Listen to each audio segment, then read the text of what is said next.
Please be seated.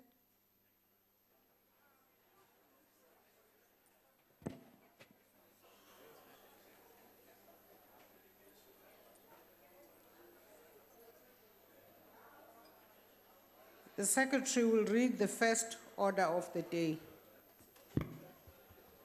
Consideration of budgetary review and recommendation report of Portfolio Committee on Basic Education on Department of Basic Education. I now recognize the Honorable the Chief Whip of the Majority Party. Thank you, Speaker. I move that the report be adopted. Are there any objections? Speaker, Yes, Honorable. EFF has an objection and would like to make a declaration. A declaration has been asked for, and therefore I will allow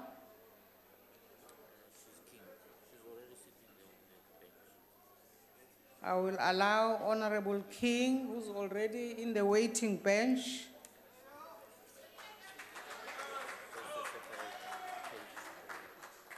Speaker, I'm standing here for the 78% of grade 4 learners who cannot read with comprehension, the child who's preparing for exams without a textbook, for the teachers and learners who do not have a safe school environment for teaching and learning to continue, and for the 3,898 schools still with pit latrine toilets.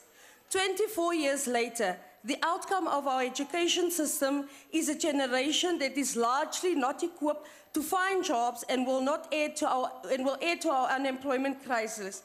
With the curriculum system testing memory instead of intellect, I think the point is made. Despite 6.4% spend on education, South Africa's primary education system was ranked 126th out of 138 countries. The department's response to this abysmal state of education is not to raise the education standards, but to lower it. Politics of the ANC demand that the number passing look good in the short term, regardless of the long-term consequences for families and the economy.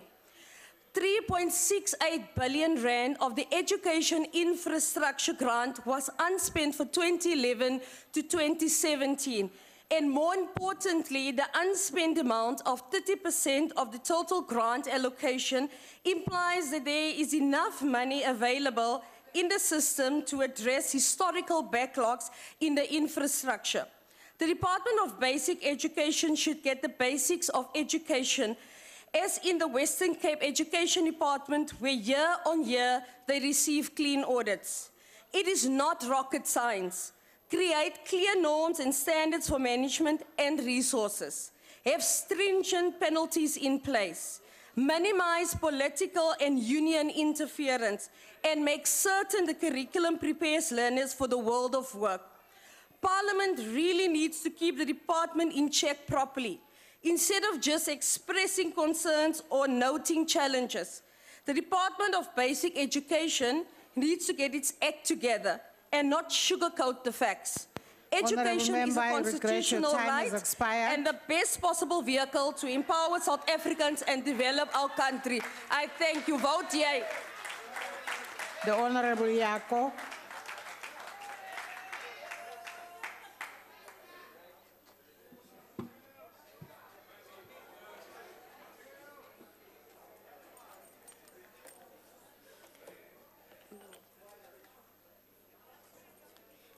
Thank you, Madam Speaker. Possibly the greatest crime the ANC has committed in its 24 years of being in government has been the failures in basic education. I will be using the Eastern Cape, where I come from, as an example of why I say this. But before I start, I just want to make it clear that every stat I'm about to quote comes from the Department of Basic Education. So in reality, the numbers that are probably much worse. In the Eastern Cape, there are 4,472 teaching vacancies. There are 205 schools built from inappropriate materials like mud and wood, and makeshift crates called desks. There are 25 schools without any sanitation, not even pit toilets. There are 105 schools without electricity. There are 4,734 schools without computers in 2018. 3,778 schools without internet in 2018, and a backlog of 307 special schools. And when we talk about special schools, we need to make sure that we're not talking about special schools, but schools for children who are disadvantaged mentally. This is just one province. Organizations like Equal Education have to take the Department of Basic Education to court constantly so that they deliver and stick to their deadlines. But in violation of the court orders, they continue to miss these deadlines and refuse to fulfill their constitutional obligations. So it is clear that the ANC does not care about children. It steals money meant to build schools, and it deploys incompetent cadres in positions in the various education departments, collapsing capacity to deliver basic services. The ANC has failed the children of this country, and by failing our children, you have condemned our future. And this we can never forgive. So therefore, the EFF will not support this BRRR. Thank you. The Honorable Esther Reason. On a point of order, Speaker. What's the point of order? Speaker, it's very demoralizing to speak to the BRRR of a Point of order, department led Speaker. by Point of order, a Speaker. minister, and yet the minister is Speaker, not here. point of order. Which rule is the Can we honourable member get- standing up on, please? Can we get the Which whereabouts rule? of the minister, please? Honorable, Which rule is the honourable member standing up on? Honorable Mente. Sit down, Chief. Please, stop that thing. What rule? You have are not they been standing up on? recognized by the Honourable Speaker members. here. Why are you talking? You have not been recognized. Honorable Gadi, I also Which have not rule are they recognized standing you. up on? I also have not recognized you, Honorable Gadi. Honorable Mente, you know that the practice is to say what rule you are getting up on. I know it's a point of order, but remember that you should also quote the rule on which you are standing. Honorable Mente, that you are demoralized and what is going wrong, really, let's note it, correct it. Let's allow Honorable Esther Reason to make his declaration. Thank you, Madam Speaker. I deliver this BRRR on behalf of my colleague, the Honourable Ngwezi. This government has the responsibility of providing the children of South Africa with sound education, which will equip them to lead successful lives of citizens, positively contributing to the betterment of themselves, their families, and the nation. Basic education is the foundational building block upon which the very future of success or failure in any country lies. Yet in South Africa, it is beset with corruption, maladministration, ineffective service delivery, and held hostage on occasion by certain teacher trade unions such as SABC. This comes all at the expense and opportunity cost of the learners, most of which at primary school level are still on semi-illiterate. South Africa has massive youth unemployment and almost debilitating skills shortage, which is still at rapid feed. Why is this? From where I'm standing, it's apparent that the principal reasons are from our basic education system is severely compromised on all levels and is inefficient and high dropout rates at substandard teaching, and many no school fees complained about not receiving government financial support on time. The basic education system is in dire need of entire overhaul. The IFP supports South African learners and therefore supports this BRRR in the hope that it will positively affect the much needed turnaround strategy that's required in this department.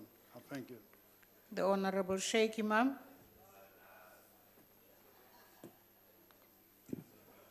Thank you, Honourable Speaker. When I saw you walk in, I thought there was a little schoolgirl there. I didn't realize that you've gone so much younger.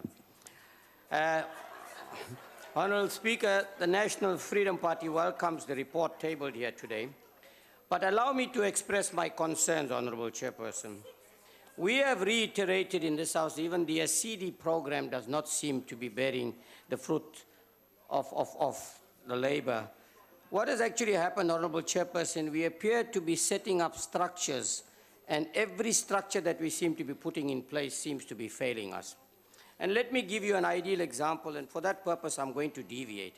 I had the opportunity of visiting a school in Den Haag on Friday. And I must admit, what I saw was shocking. There are up to 76 learners in one classroom. No sanitation, no water. The toilets are being cleaned by the learners and the teachers. They are using park homes. In 2006, they were number 1 for a new school to be built. They are now number 12, 18 years later. No ventilation. A child studying science comes to me and says, "Sir, look at this textbook. It's 2012 and we are in 2018. There are no computer rooms. Food nutrition is not arriving on time. The roofs are damaged. Cattle walk the school premises while the children are in their classrooms. There is absolutely no security. They have done everything, spoken to national, provincial, the district, and everybody. Absolutely nobody is doing anything about it." Now that is the state of education. Are we then surprised that today you don't need to know 70% of your work to be able to pass? Can you imagine the quality of doctorates and honors that we are getting today? I think the time has come to deal with this, and that is why I say again, the 3-tier system does not work. The provincial department should be disbanded. Thank you. The Honorable Njaisa. Thank you very much, Honorable Speaker. It is in accordance with Section 5 of the Money Bills Amendment Procedures and Related Matters Act number 9 of 2009 that our committee has considered this report. The necessary procedures have been followed for the purpose of producing this report. Basic education has got important targets for 2030, including improved retention of learners and improved learning outcomes.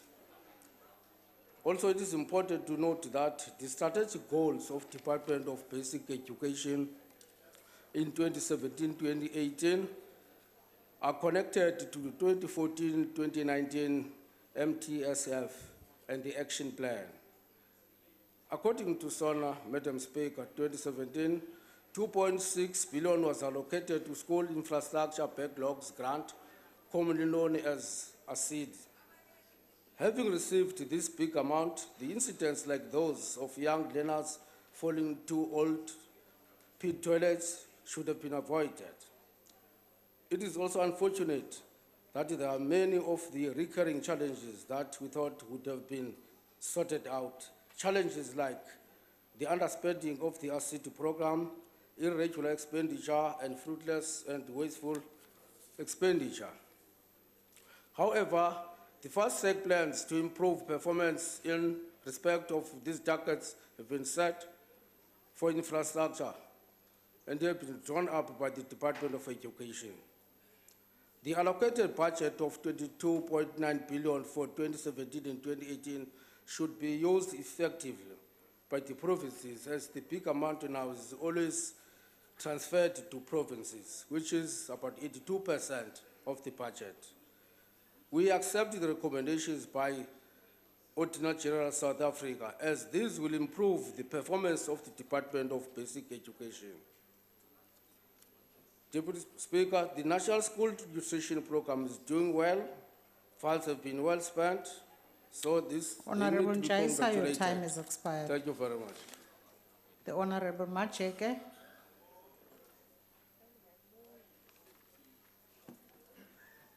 Thank you, Honorable Speaker. The United Democratic Movement welcomes the Constitutional Court granted on the 29th October 2018 in favor of the equal education against the department. Whilst we acknowledge that the substance of the court ruling is not about any wrongdoing on the part of the department, however, it is important that the department is compelled to fix all the loopholes in the relevant legislation and that it meets all the deadlines for the completion of schools' infrastructure. The slow delivery pace, irregular and fruitless and wasteful expenditure, as well as this disturbing underspending in the ASID infrastructure programs is a cause for great concern and a clarion call for urgency. The fact that 24 years into democracy, There are still learners who go to the bush to relieve themselves is rather disgusting.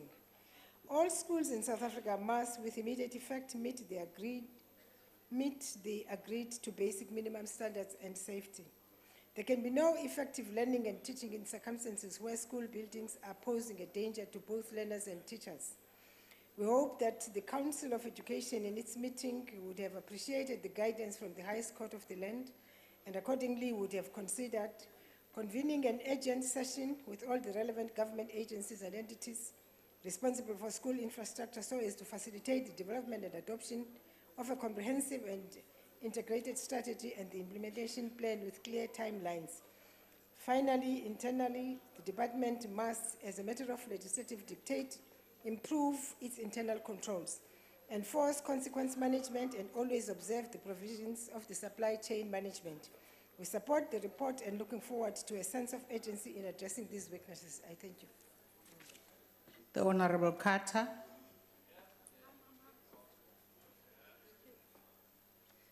Thank you, Speaker. Speaker, it was our founding president that said, and I quote, "Education is the great engine of personal development.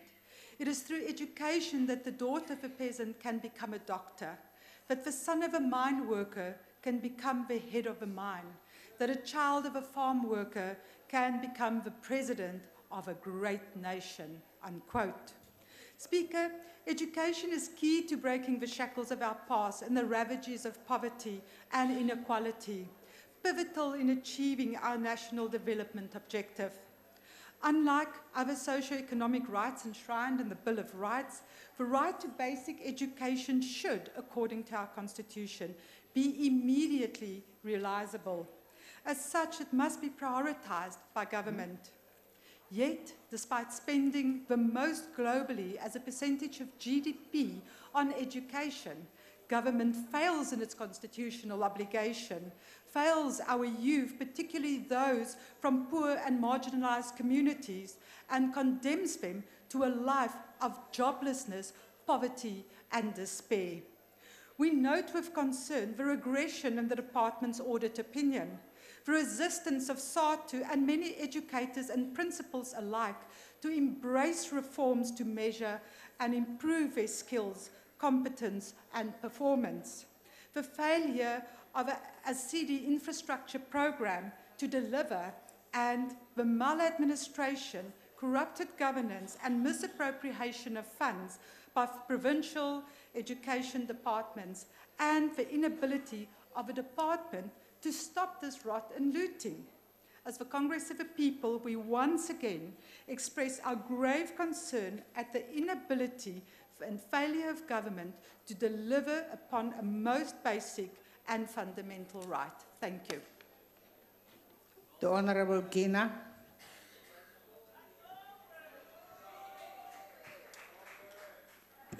Thank you very much, Honorable Speaker.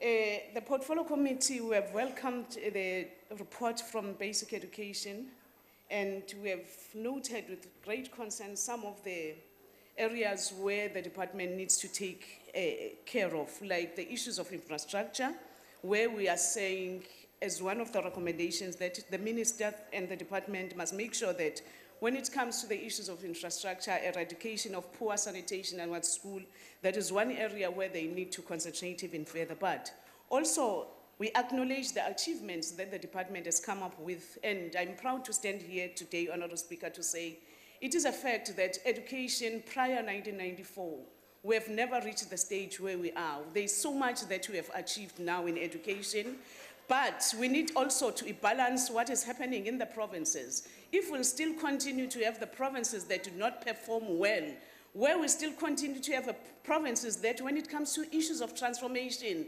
they resist, like what happened in one of the schools in the Western Cape called Rustenburg, where a black teacher, for the first time when we talk of transformation, they will chase that teacher on the basis of the color. That is what we are addressing. It needs to be addressed when it comes to education in the country. When we have provinces, when it comes to the introduction of African languages for the safe of cohesion in the country, we find such provinces are resisting. Those are the things that we need to deal with when it comes to education. But through the recommendations that we have come up with, as a committee in education, we have talked to the minister, the issues of ASIDI, the issues of infrastructure, because that is where the education, our department is not performing well. That is where we have been promised as to say the minister is going to take care of that. And we want to thank the president of the country for the quick intervention when it comes to the issues of the sanitation backlog, the manner that he has interjected on that, and the manner the private sector is coming on board to make sure that they pump up money so that by the end of 2020, when it comes to the dignity given to our learners at school, the issues of sanitation will be the issues of the past. So we really encourage the department to keep up the good work. For the first time in 2018, we are going to be seated for South African Sign Language. That is a huge achievement that we are saying to show that this is one department and this is one government that is taking care of all the learners that are there in the country. So we are going to be playing our oversight, making sure that where there are shortcomings within the department, we are there as the portfolio committee to make sure that they deliver. Thank you very much, Speaker.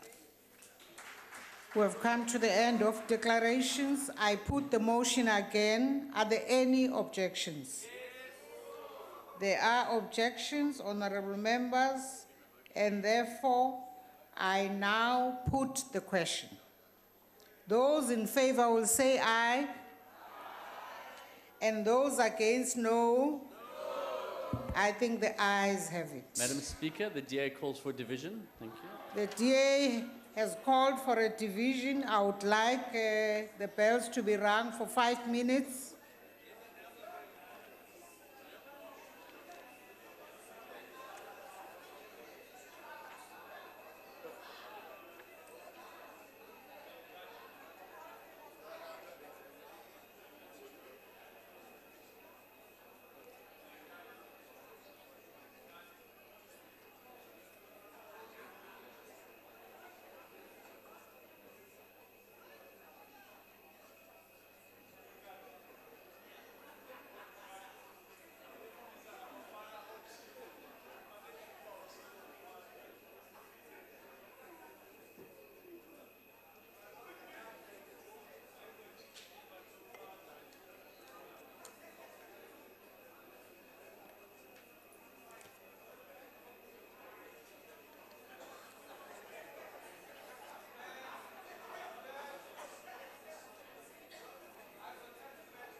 Point of order, Slalo. Point of... Zisakhali insimbi, Mama. 10 minutes now. 5 minutes is over now. Must close the door.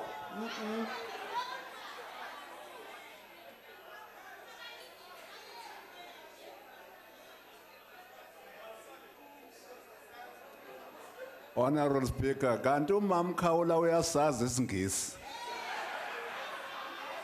I've Kwaze just kwakuhle. discovered also.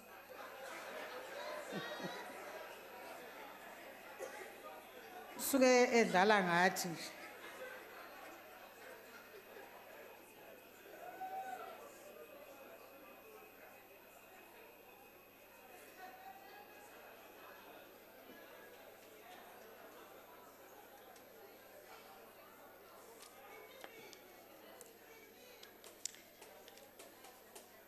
I would like to remind honorable members that they may only vote from their allocated seats. When requested to do so, members must simply indicate their vote by pressing the appropriate button. If a member inadvertently presses the wrong button, then the member may thereafter press the correct button. The last button pressed is the one that will be recorded as the member's vote when the voting session is closed by the chair. Order, honorable members, the question, let me first check whether all honorable members are in their allocated seats. Okay, voting will now commence. The question before the House is that the budgetary review and recommendation report of the Portfolio Committee on Basic Education on the Department of Basic Education be agreed to.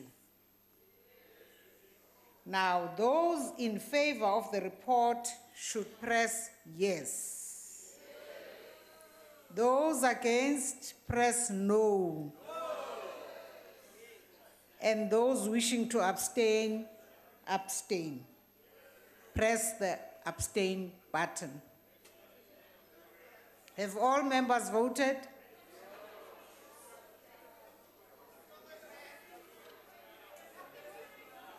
Thank you. The voting session is now closed.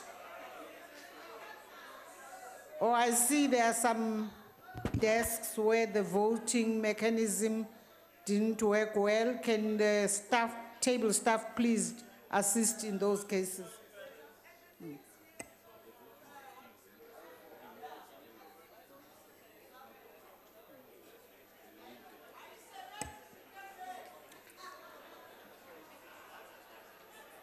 I'm relieved to learn from the table staff that even when your system is not working, the voting system is independent and it records anyway. So stay calm. Point of order, Honorable Speaker. Yes. Isn't it time we did something about Honorable Sleko? His thing never works. This is going on and on and on.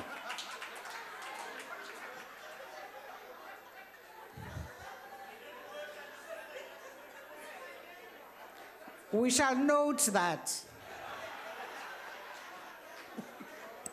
Point of order, Slalo. Yes, Makaul. Ayisangathi funa ukuhlangahlangu la, ayisebenzi nezami lana. Okay. Honorable Speaker.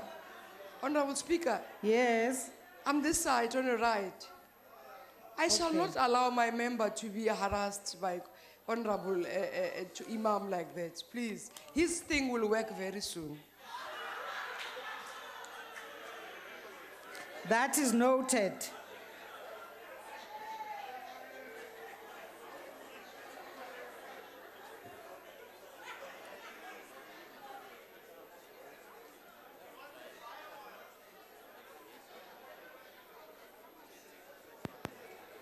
Honorable members, I am ready to announce the results of the voting.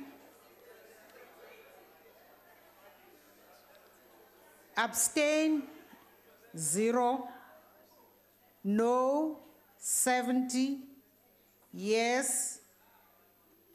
It was 153 because I can confirm that Honorable Tleko's thing didn't work. So we added 1, and therefore the yes is 154.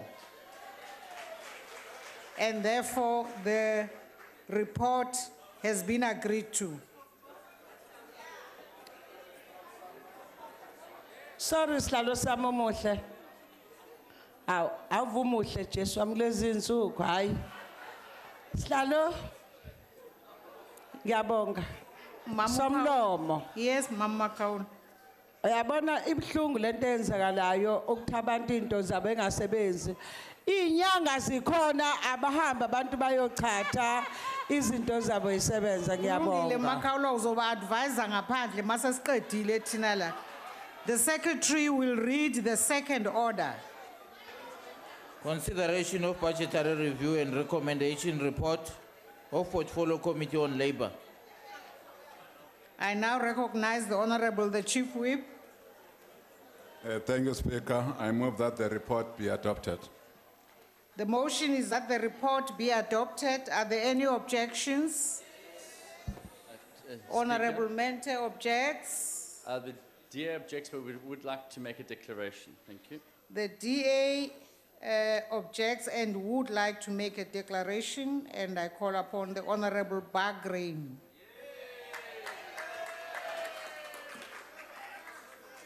Thank you, Honourable Speaker. The Department of Labour has failed South Africa. We are almost 10 million people unemployed. The various interventions of the department are similar to rearranging the deck chairs on the Titanic. Unfortunately, the high-level report has condemned all our labour legislation, which not only has acted as a handbrake to job creation, but has also sent such a negative message to the business community that the retrenchments are now at an all-time high. The department has the unfortunate reputation of a negative experience whenever a claim has to be lodged. We have had 20 years of non-delivery with no end in sight. The Democratic Alliance does not accept the report. Minister, you have failed the unemployed, you have failed the youth, and you have certainly failed the business community. Thank you.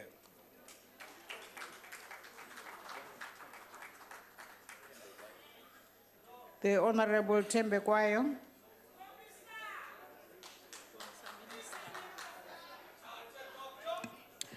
Thank you, Madam Speaker. The EFF rejects the budgetary review and the recommendations of the Portfolio Committee on Labour. South Africa is on the verge of a major labour and unemployment disaster, and nothing has been done by the Department of Labour.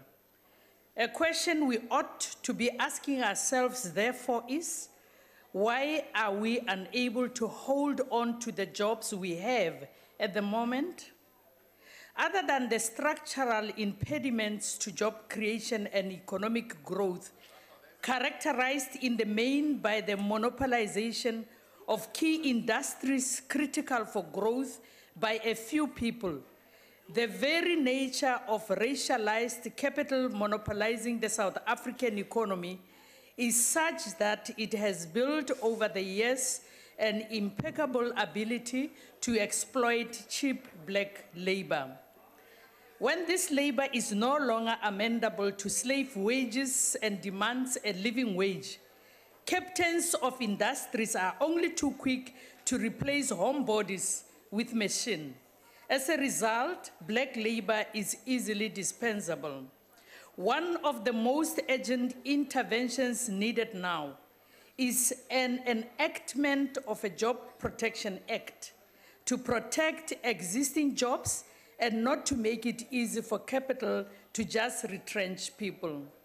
When capital is caught in a cesspool of its own creation, workers have to pay the price.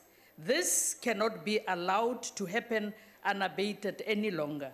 Over and above the need to create and sustain new jobs, there is an urgent need to protect the jobs we currently have. This, we believe, must be done through putting legislative measures in place to protect existing jobs. It must not be easy for mining companies such as Anglo to milk our mineral resources dry, super exploit African labor, pay them slave wages, and then just decide to pack and go, leaving behind a trail of destruction behind. I thank you, Madam Speaker. The Honorable Esther Raisin.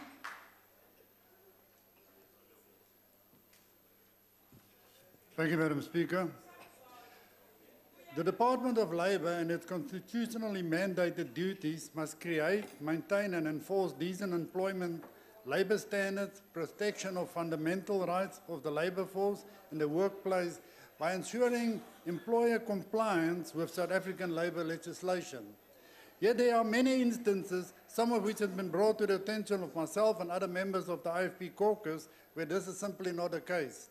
Employers, and especially foreign-owned employers, are in many instances trampling on the basic conditions of the Employment Act by making employment sign unlawful employment contracts with unreasonable restraints of trade clauses and then subjecting them to atrocious working conditions. And when these employees decide to finally leave such workplace, say on the grounds of a constructive dismissal, they are then subjected to a lengthy CCMA conciliation and arbitration processes, whilst being unable to work because of existing restraints of trade clauses, which causes them to default on their mortgage loans and other financial obligations, as they cannot work due to the period of restraint for fear of legal action being commenced against them. What are you doing to protect South African labour force from some kind of employee abuse? The IFP supports the BRRR. The Honourable Madisha.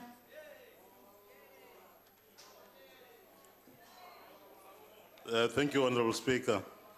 At the outset, the Congress of the People expresses its grave concern with regard to the Compensation Commission obtaining yet another disclaimer, its fifth in a row, despite attempts to turn it around.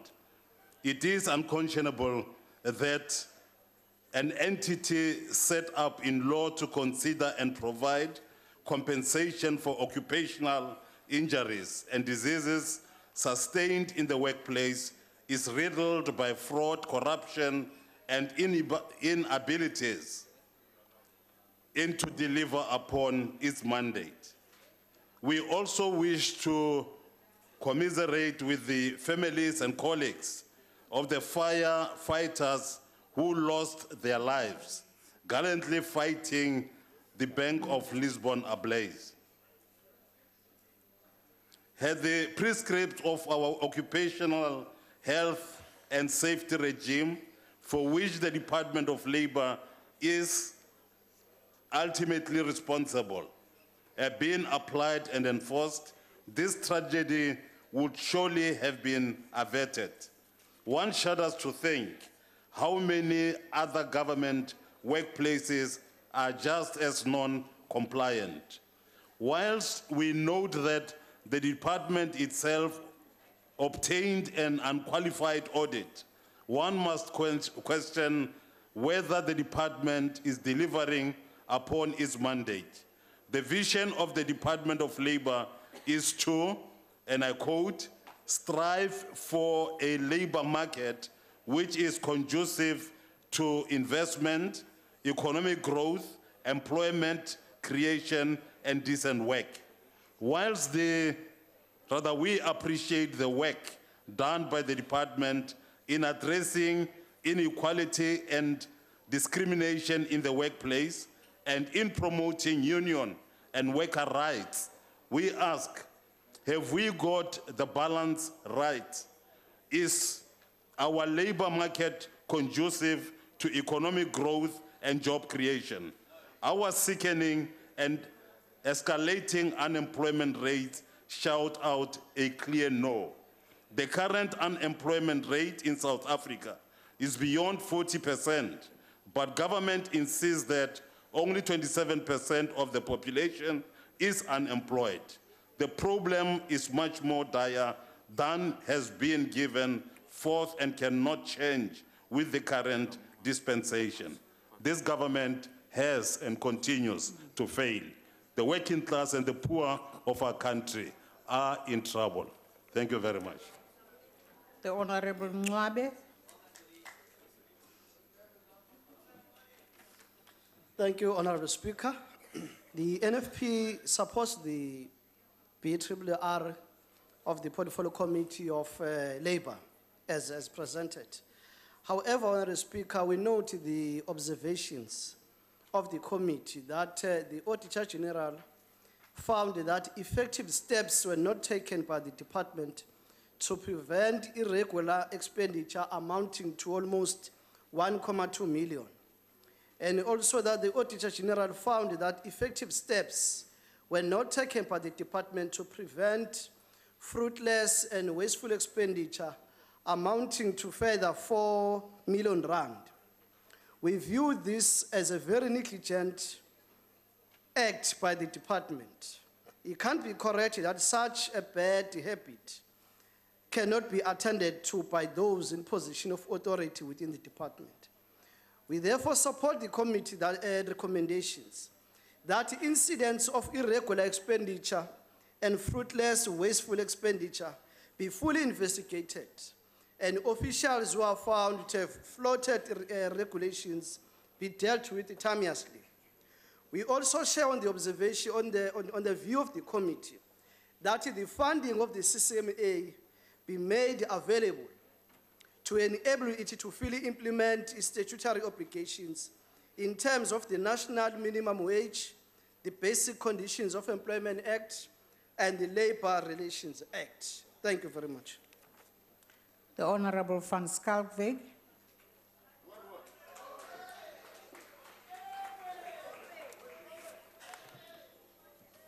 Thank you very much, Honorable Speaker. The ANC supports the report. And I want to stand here and confirm to the people out there that indeed the working class and the poor are in safe hands of the caring ANC government, and the results are there. We can't blame people if they don't want to see what's going on around them, but we are there to see it. The compensation fund's turnaround plans are yielding results with far lesser matters of concerns now than previous years. Those members who are part of the committee can contest to that, although Honorable Madisha doesn't want to agree to that, that indeed we are coming a long way in terms of the mess that was there in terms of the compensation fund, but we've dealt with it through the turnaround solutions and increase the services to our people. Non-adherence to occupational health and safety regulations in terms of government buildings, but also in terms of private institutions, is a point of concern to the committee. And we want to urge people out there, the employers, to adhere to occupational health and safety regulations to ensure the safety of our workers in their workplaces. We are concerned about the under-expenditure on the allocated budget, especially in terms of the vacancies that hasn't been filled. However, we share the same comment in terms of the unemployment rate, but we need to realize also that there are a notably increase in terms of the year-on-year employment figures that has just been released by states, and we need to acknowledge that.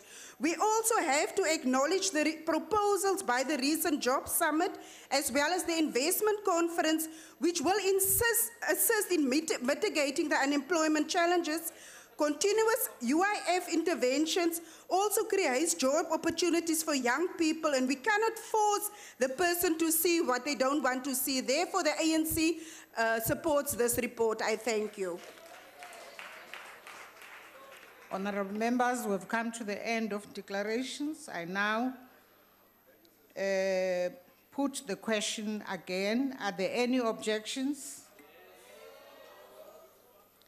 I see Honorable Mente indicating that there's an objection from the EFF, and therefore the objection will be noted. The Honorable The Honorable Waters has something to Speaker? say. We do object, but shouldn't you put the question first? And then Just proceed to say that you do object, and yes. does object, and we do call for division. If you, thank you. A division having been called for, honorable members, the bells will be rung for 3 minutes.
Honorable members, the bells have finished ringing and have been locked. And I would now like to remind honorable members to make sure they are in their allocated seats.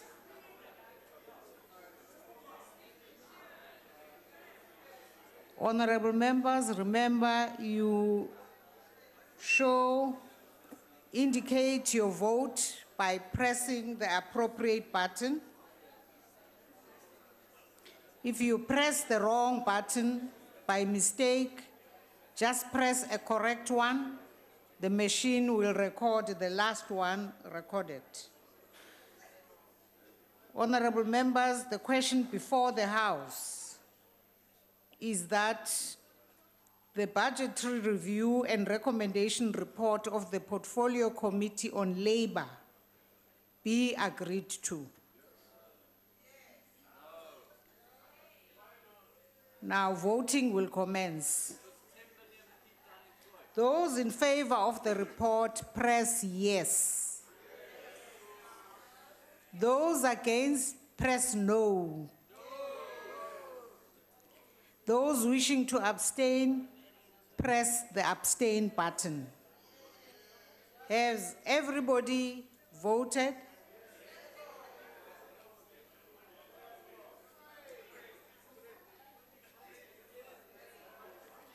Voting has now been closed.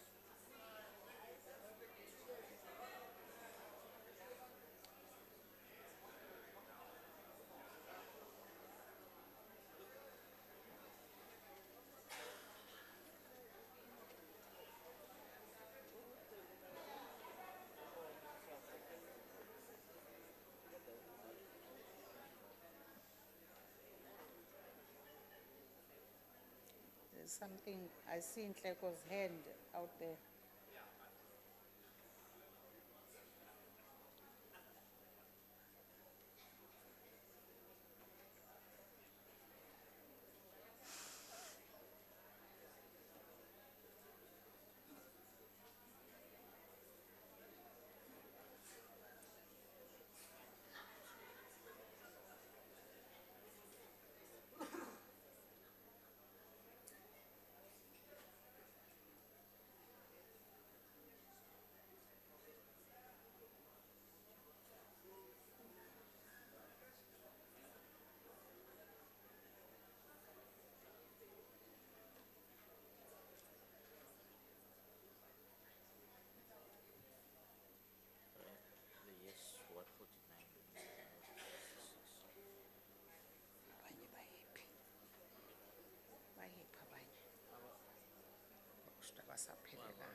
Honorable members, the results are as follows. There are no abstentions.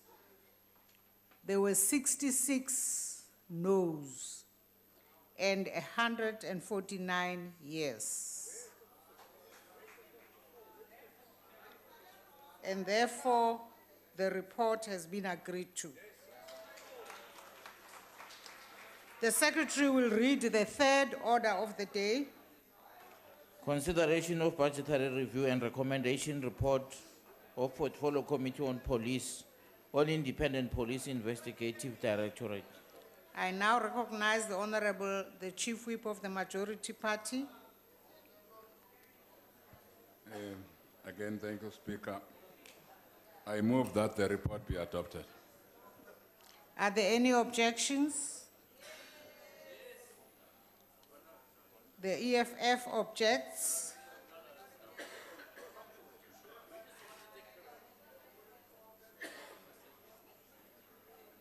Is the DA saying something? Speaker, we'd just like a declaration. Thank you. You are asking for an opportunity for a declaration. The Honorable Kola Barnard.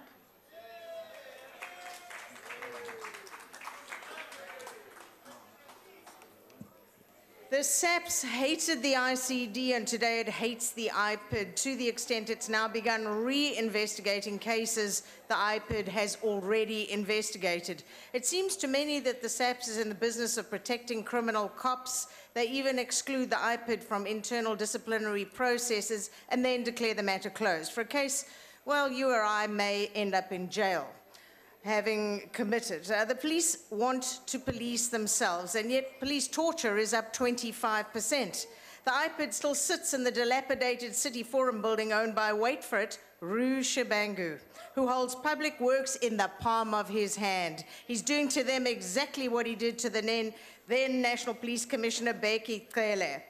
Public Works sits with thousands of empty buildings, I mean the ones they haven't lost, but somehow can't locate a single one for the IPID or even manage to rent one. And indeed, straight after one of their meetings, an IPID member went down, and who should be waiting there but Roo Shabangu, who knew everything that had been said in that meeting and tried to strong-arm her into buying his slum building.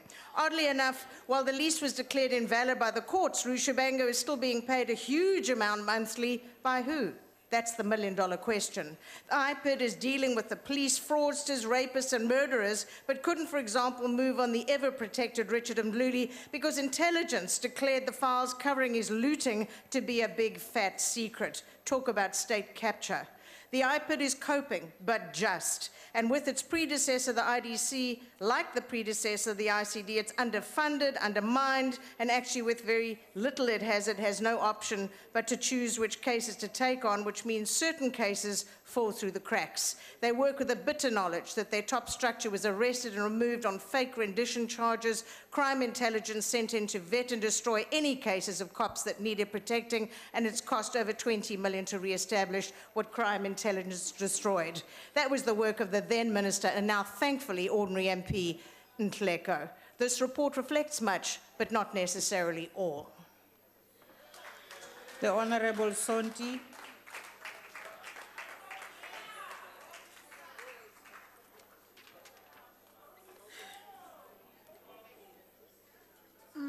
Ngiyabonga, Speaker. The EFF rejects the budgetary review and recommendation report.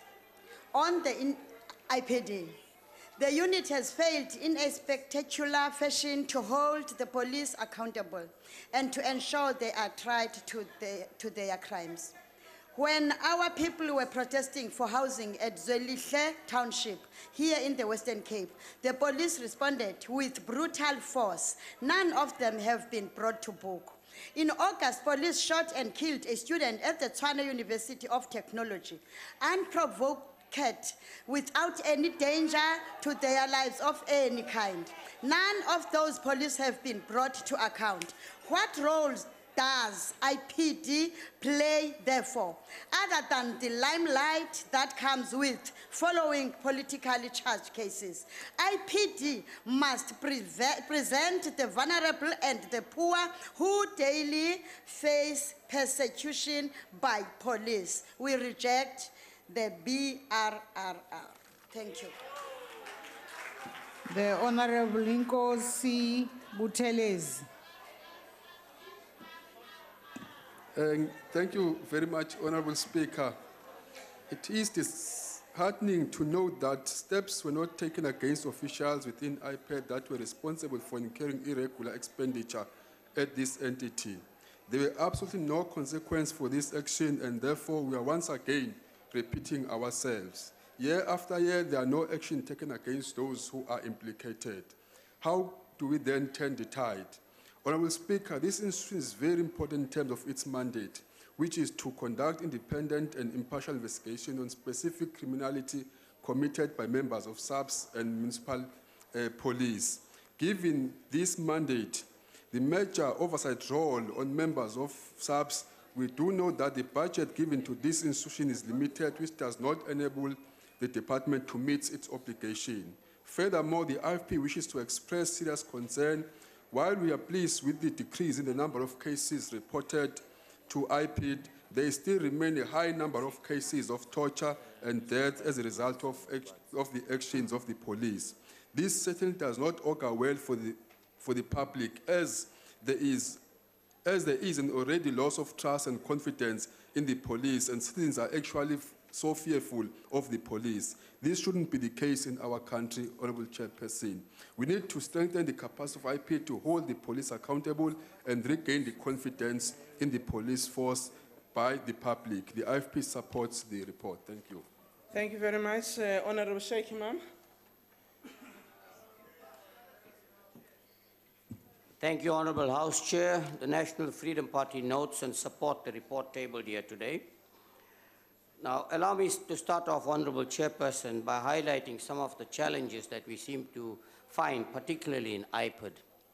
There are some very, very serious allegations that when IPID has its briefings, every forum appears to be present there. Every forum appears to be present, let me reiterate that, when there is briefings at IPID, which is a matter for concern, and I think the matter needs to be looked into. Now, whilst I must agree that there are lots and lots of complaints that are coming from the public in terms of police brutality, but equally I think what we must understand that the police have a responsibility to create a safer environment. And I don't think IPID is making it much easier for police officers. And for that reason, you find police officers are reluctant to actually act. Because for the slightest evidence that appears and where they are protecting themselves, what happens? They have to be charged, they have to be suspended. And it appears that IPID, to a very large extent, have been focusing on certain individuals in the South African police services, and that they are not being impartial in terms of their investigation. I must also add and admit that, yes, indeed, lots and lots of police officers who are responsible for corruption and collusion and police brutality are not being brought to book timeously. And of course, we call on IPID to deal with them, but we are saying that they must be impartial in the way they deal with these matters. The National Freedom Party supports the report tabled here today. Thank you, Honorable Madisha.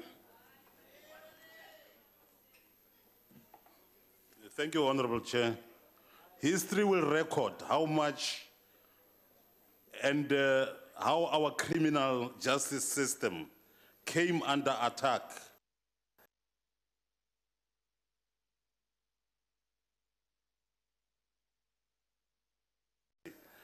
investigation and prosecution for those involved in the capture and looting of the state. In this regard, history will record how IPID and its head came under deliberate, malicious, and fierce attack, including from its then political head, but stood firm. The extent of corruption at senior levels of the police service beggars belief. It represents a major threat to our safety and security as a society and our very national security.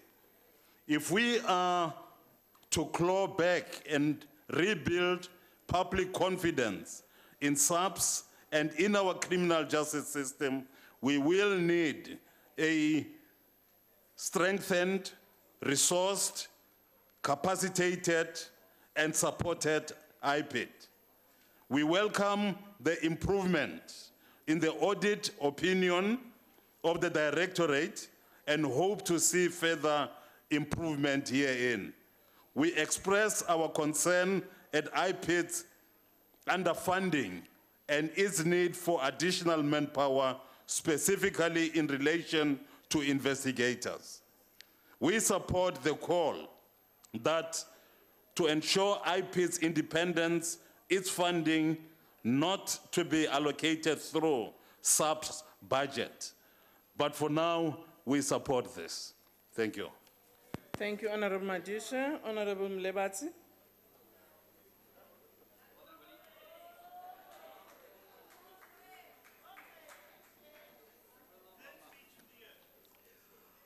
Honorable House Chairperson, honorable members, the NC supports the BRRR report on the Independent Police Investigative Directorate.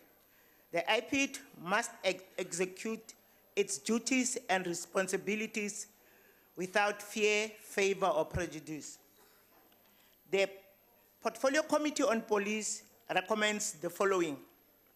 The audit action plan must be strengthened and implemented as a matter of priority in order to ensure that the department improve on its audit outcomes in the 2018-2019 financial year.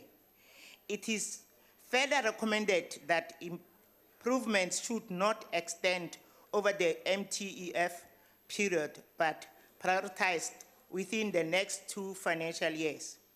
The Directorate must develop an action plan to improve its financial health, specifically related to the net liability, management of budgetary controls, and cash flow position to ensure the supply are paid within 30 days.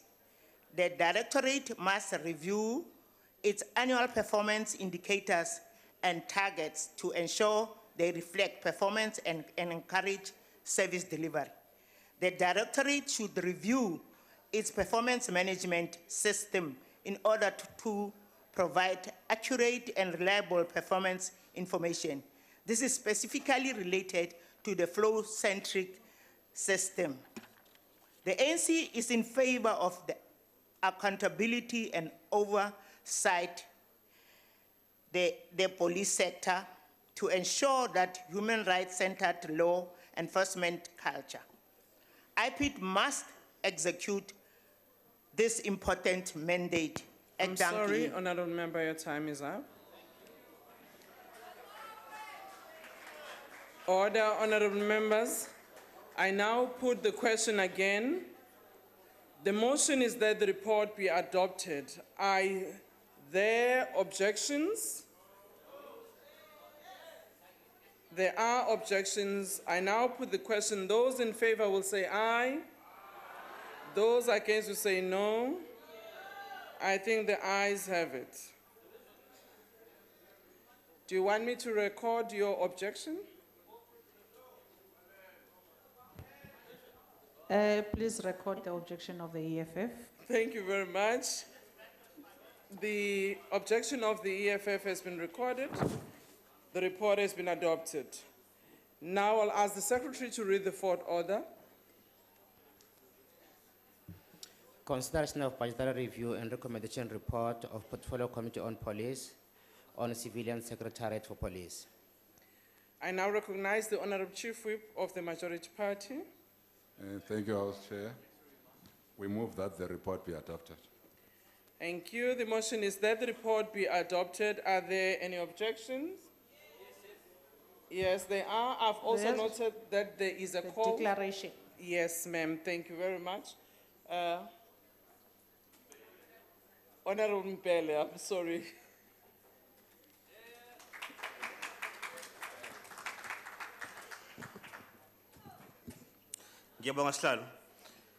The department has experienced a number of improvements in a few performance indicators over the past few years, which is something we do acknowledge and would encourage the continuation of this trend.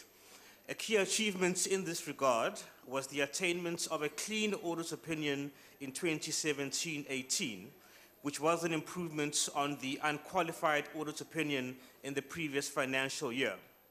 A key concern, though, is the underspending in the legislation sub-program, because legislative drafting is a crucial part of the Secretariat's mandates. The fact that it took almost 3 years before the Critical Infrastructure Protection Bill was able to come to the committee after the DA's private members' bill suffered a procedural miscarriage, because it was understood and the committee was convinced that, or at least the ANC members were convinced, that the department's bill was in the pipeline and imminent, is demonstrative of the inadequate capacity for this task within the Secretariat. In addition, the amendments of the IPID Act, as ordered by the Constitutional Court in 2016, ultimately required parliamentary intervention through a committee bill in a rushed chase for that deadline. We need to see an improvement in that regard, otherwise it will be forever and a day before the amendments to the SABC Act will see the light of day in order to enable professionalization and demilitarization. A key thrust going forward in the short to medium term must be for the Secretariat to flex its muscle, use its oversight and scrutiny powers in order to enforce stronger accountability and ensure that the SAPs do not continue to underperform as they do. I thank you, Chair. Thank you, Honorable Member. Honorable Member Njomani.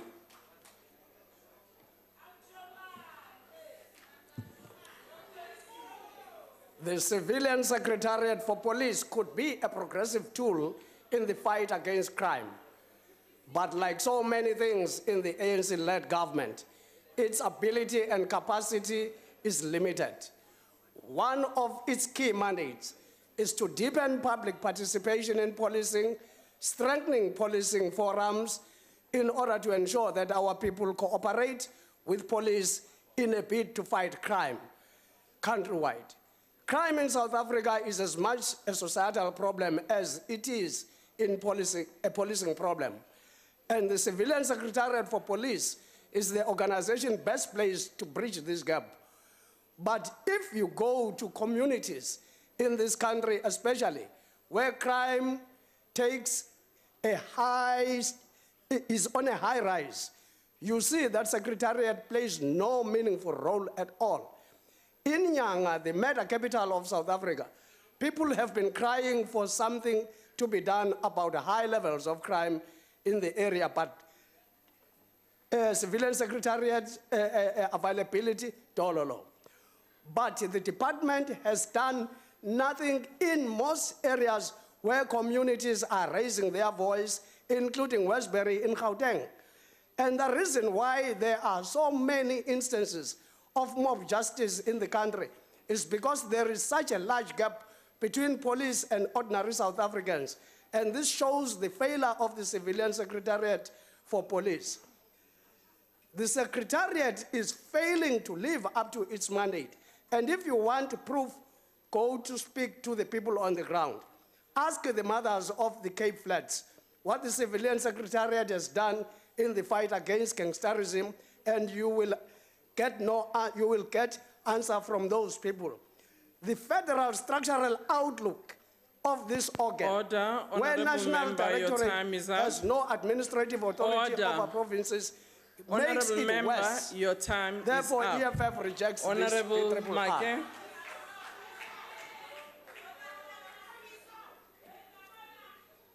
Thank you, Madam Chairperson.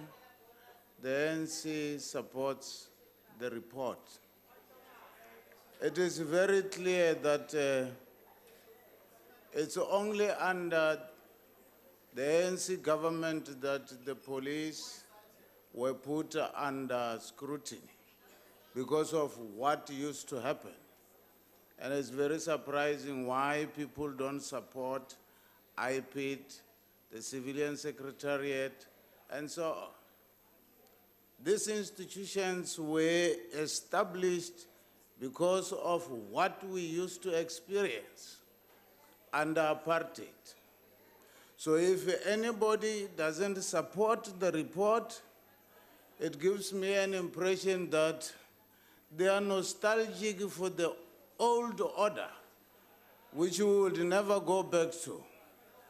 And the ANC support the BRRR. Thank you.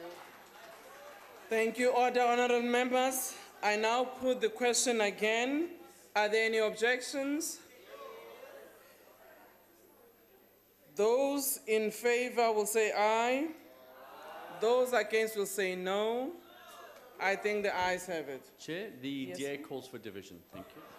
Thank you. A division having been called, the bells will be rung for 3 minutes.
Can the doors be closed?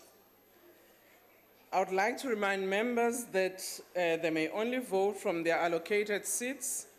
When requested to do so, members must simply indicate their vote by pressing the appropriate button. If a member inadvertently presses the wrong button, the member may thereafter press the correct button. The last button pressed will be recorded as the member's vote when the voting session is closed by the chair. Are all members in their allocated seats?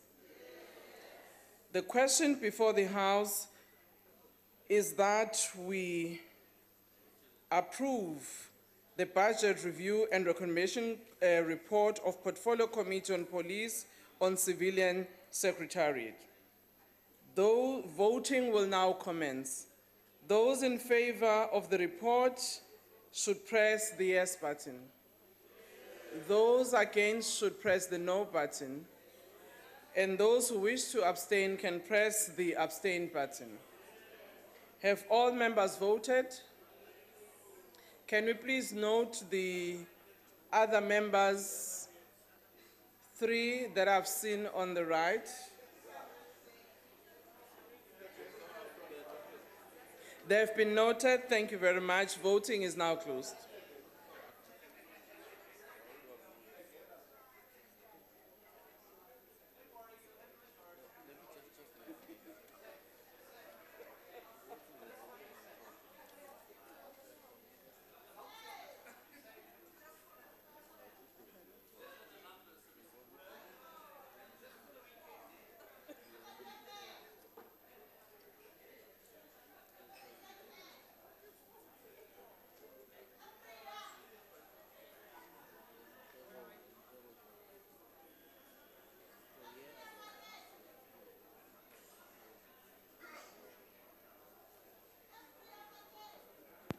Honorable Sonto, can you please lessen your voice?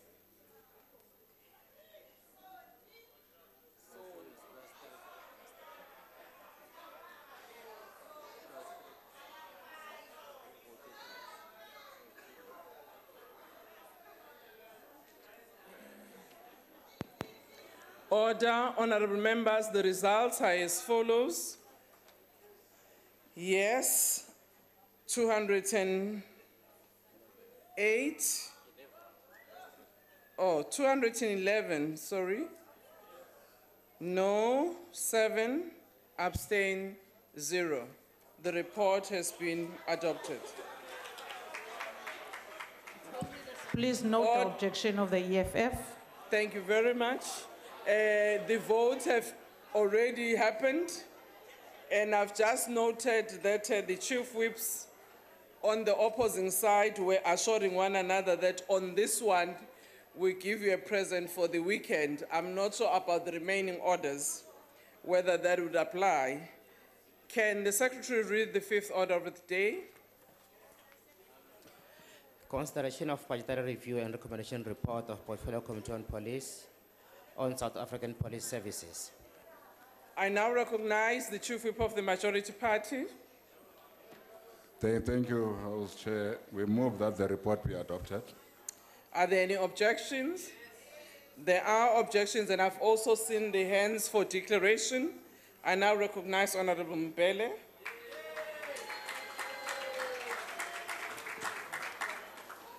Ngiyabonga futhi sihlalo. The depth and extent of dysfunction in the SAPS is utterly dire and little short of a disaster. After years of chronic mismanagement, especially during the Celebi and Piecha years, the police service is simply not up to the task of crime fighting and ensuring public safety. The National Police Commissioner himself admitted as much at the Police Portfolio Committee meeting last Tuesday, when he said that the police's mandate is, quote, impossible to fulfill. The long-standing problems of understaffing, under-resourcing, under-equipping, and under-training at station level are well known and quite Honorable evident. members, can you please lessen your voice? There's too much noise. Thank you. Proceed, Honorable Member. I'm sorry to disturb you. Thank you, Chair. The problems at station level are well known and quite evident, leading to many stations floundering in neglect and shoddy policing as status quo. What's emerging in great detail over the last year or so against the backdrop of across-the-board state capture is the extent of financial mismanagement and procurement corruption due to supply chain processes being beholden to suppliers or contractors who collude with the cabal in SAP's management to rig tenders. Billions have been misspent with too little bang for buck, and now, with the budget baseline cuts happening, the SAPS has started to shrink. The blame for this crisis lies squarely at the feet of the ANC for its sponsorship of cronyism, of catered deployments that has undermined the professional management of the police service. The only chance this country has for the reduction of crime, for the improvement of the police service to become effective, efficient, and responsive is to boot the ANC out and give the SAPS new political leadership. Order, Honourable Member Nzomane.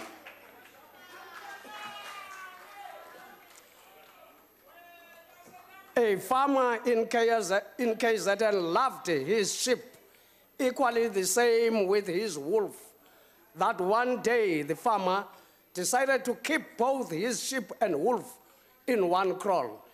Early in the morning, the following day, as usual, he woke up to watch his flock of sheep with the wolf and found all his sheep dead and only the wolf was standing.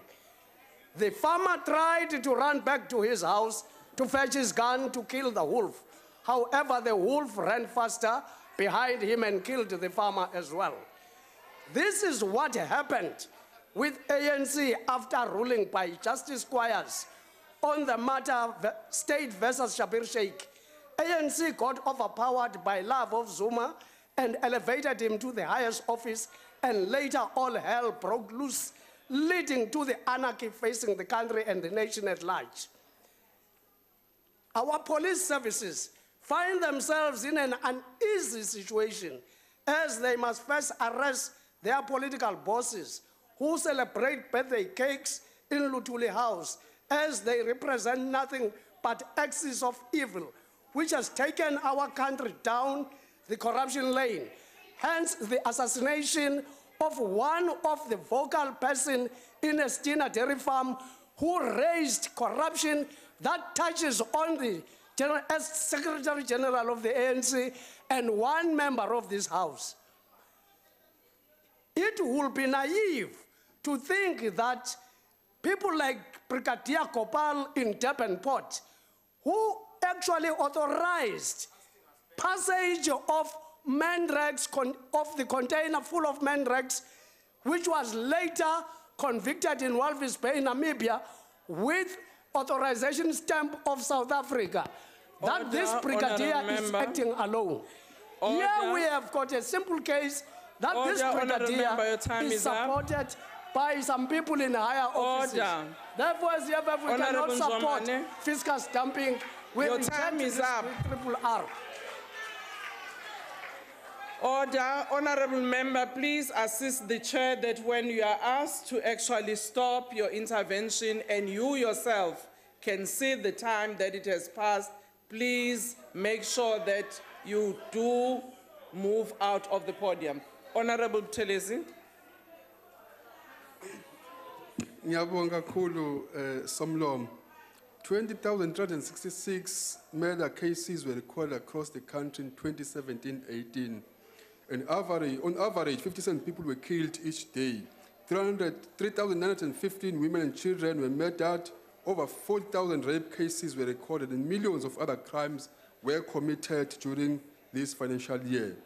These chilling stats and the increasing rate of violent crime in our country begs the question if our current tactical, strategic, and prevention system are enough to deter criminals from committing these horrendous crimes.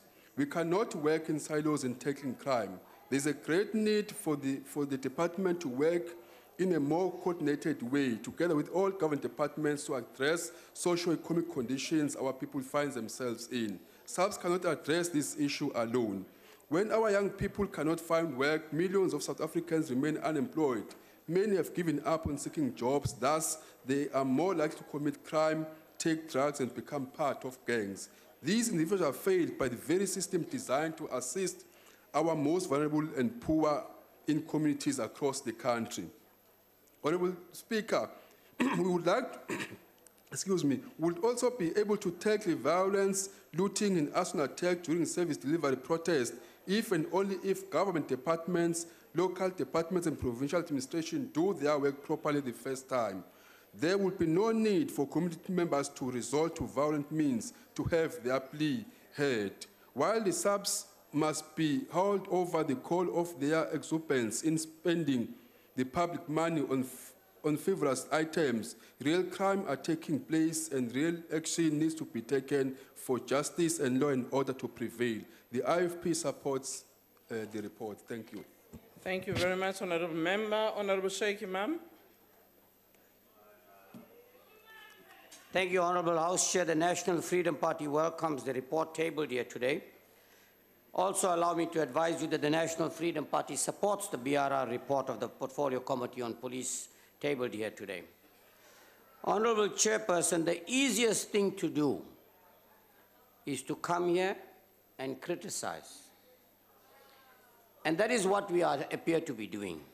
Have we ever asked ourselves, why is the situation of crime in South Africa such a serious problem?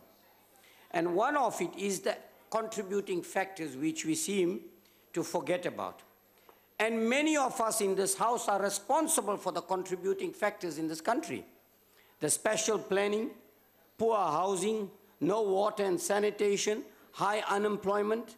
We talk about corruption, and particularly I see we talk about it in the police force. We're forgetting about corruption. Even in this House there's corruption. Even members in this House are implicated in corruption. So corruption exists in all aspects of governance in South Africa. So let us be mindful of that. I think what we should be doing is working with the men and women in blue. And let me tell you that they have a very difficult task, absolutely difficult under trying conditions. And we cannot paint them all with the same brush. There are many, many good police officers there. But equally, there are challenges. And what are we supposed to do? Is work together with them to find solutions. And I think for the last 4.5 years, all we find in this House is we insult them, we abuse them, we criticize them, but never sit down with them to want to find solutions. And the National Freedom Party believes that the time has come for us as public representatives to put our differences aside and find solutions in the interest of the people of this country. Thank the you National very much, Freedom Party Honourable supports Member. the report tabled here today. Honorable Madisha.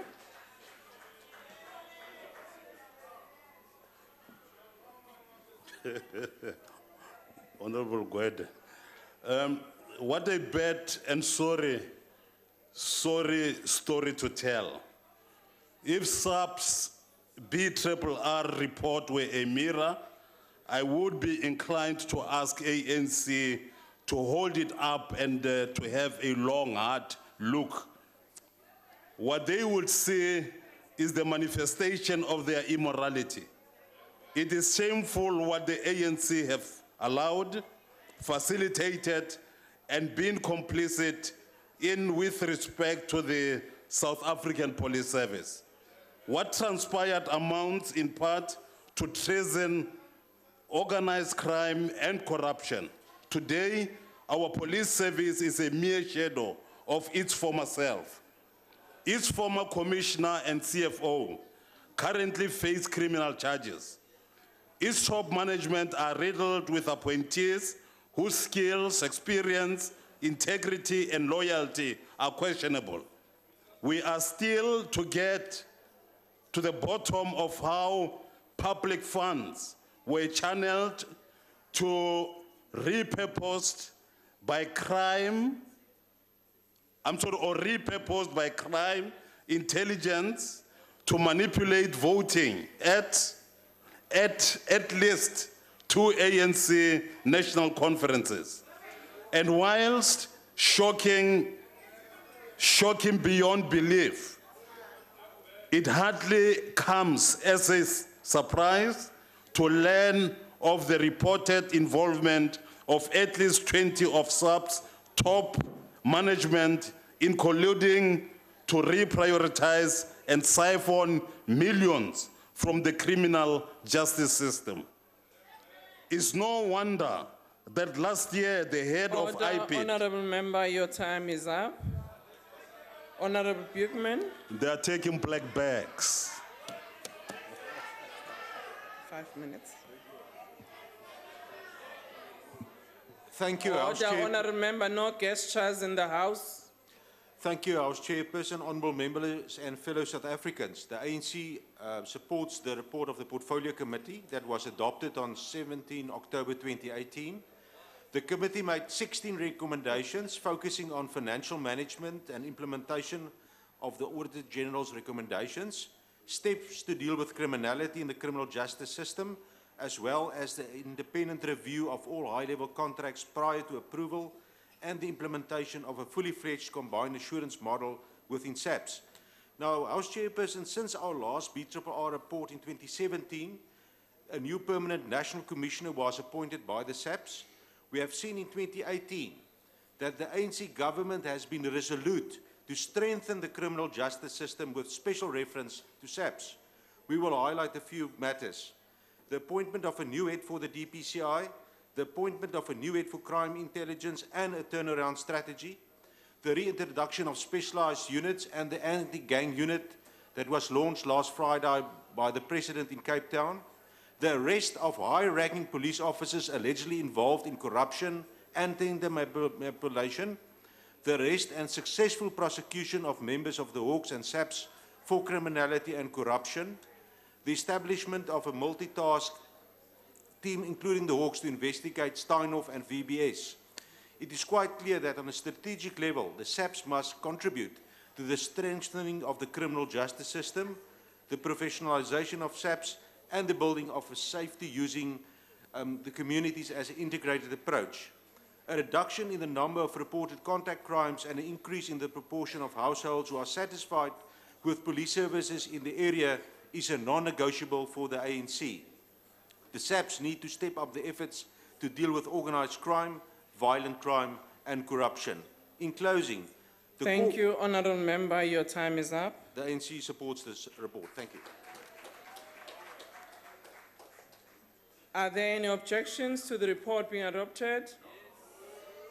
I now put the question. Those in favor will say aye. Those against will say no. I think the ayes have it. Chair, the DA calls for division. Thank you. Order. A division having been called, the bells will be rung for 2 minutes.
Can the doors be closed?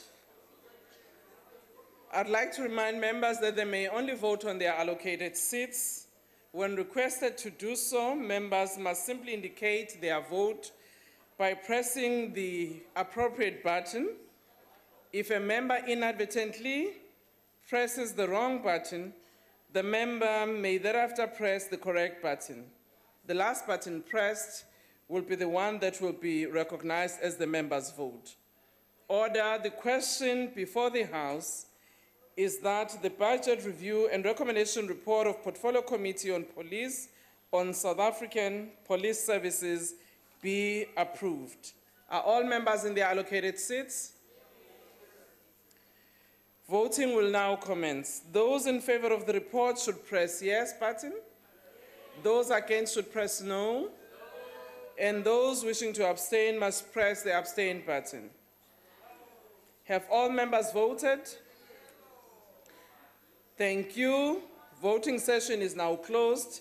I'm sure the hands that have been raised on those gadgets that are not working have been noted.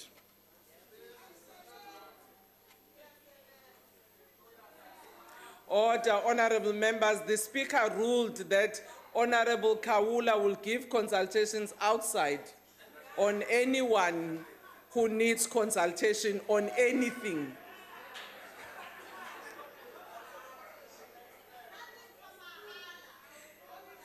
Order.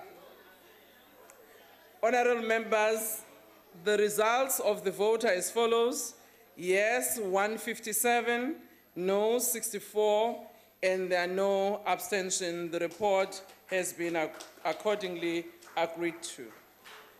The Secretary will now read the sixth order of the day.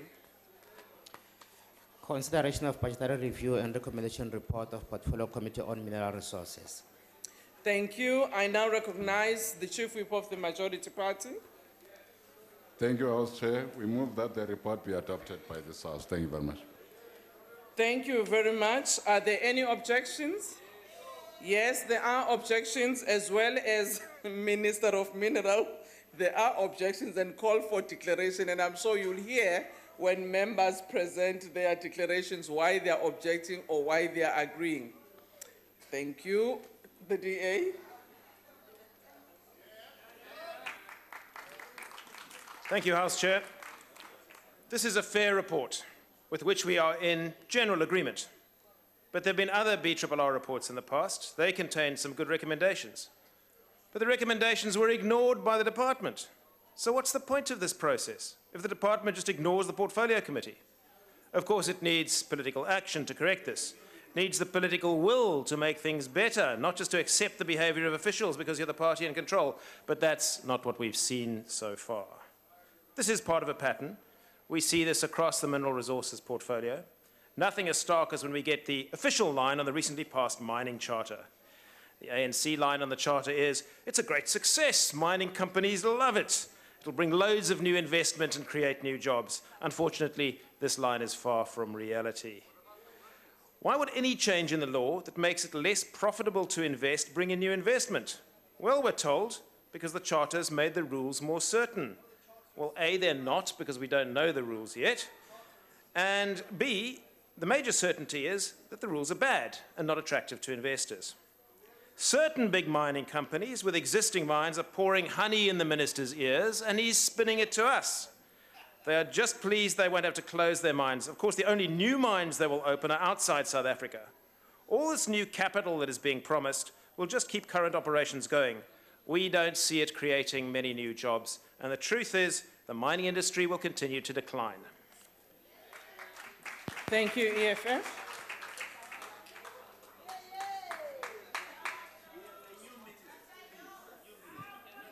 Yes. Thank you, Madam Speaker.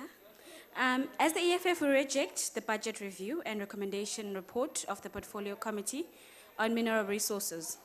What is shocking is the fact that the recent appointment of Minister Gwede Mantashe, the mining charter drafted by the Chamber of Mines, Big Business and Global Capital, and the misguided intention to withdraw the MPRDA bill that has been in Parliament longer than any bill since the advent of a democracy has eroded some of the small transformation gains in the mining sector.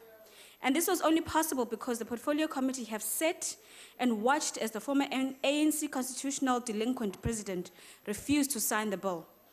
We wrote to the Minister of Mineral Resources to ask him on what constitutional or legal basis is he withdrawing the bill. But that was adopted once, not once, but twice by National Assembly.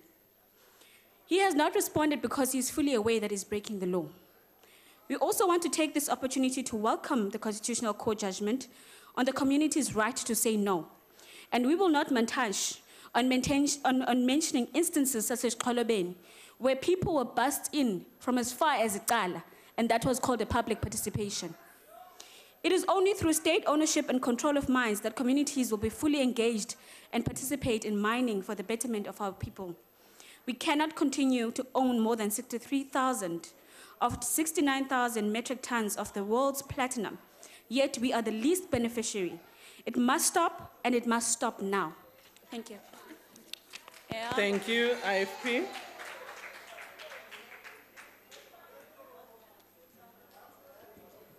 Thank you, Chair. Mining, by definition, declines as resources are extracted. Each kilogram mined is one less available for future mining. Also, as economies develop, mining has to compete for labor and other resources with other industries.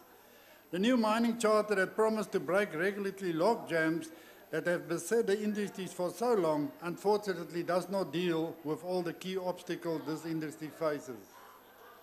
The industry requires clear and certain long-term reliable policy if it's to commit the billions of dollars needed to drive the projects that will have lifespan measures in decades. The Charter proposes free equity in projects of 5% for employees and communities. That is a Order, members, can you please lessen your conversation so that they don't drown the speaker? Thank you. That is a straightforward capital surcharge. It simply translates into a fewer projects that will be bankable and therefore will be less production and also employment. In the past, we had the right mechanism to deliver coordination and planning. The National Development Plan, the NDP, we must recommit ourselves to re-establishing the role of the NDP as a guiding vision for the economy as a whole. The President, Mr. Cyril Ramaphosa, was one of the architects of the plan. He must ensure that it's placed back in the center of the national policy, and especially in mining. The IFP supports the report. Thank you. Thank you. NFP? House Chairperson, thank you very much. The mining industry employed in total 450,429 individuals in March 2018, which was a regression to the people it employed in 2017, and there was 462,870. There's been a fall in mining jobs since 2012, a fall of 74,000 jobs. The main focus of the NFP is on the mandate of DMR. That is to promote and regulate the minerals and mining sector for transformation, growth, development, and to ensure that all South Africans derive sustainable benefits from the country's mineral resources. We are aware of the threats that are there: job losses, volatile commodity prices, mounting costs, logistic issues. And DNR, we said, employed almost 500,000 people, men and women, of course, and is responsible for a quarter of export foreign exchange, foreign earnings in our country. Now, Minister, I want to focus on the entities, 5 entities of the department. We need to ask ourselves as to whether these entities are performing their task. For instance, Mintech, which is responsible for research, is it doing enough research development and developing business in the mineral sector and ensuring that the products are used accordingly? Is it doing enough a job for everyone to acquire access into mineral resources?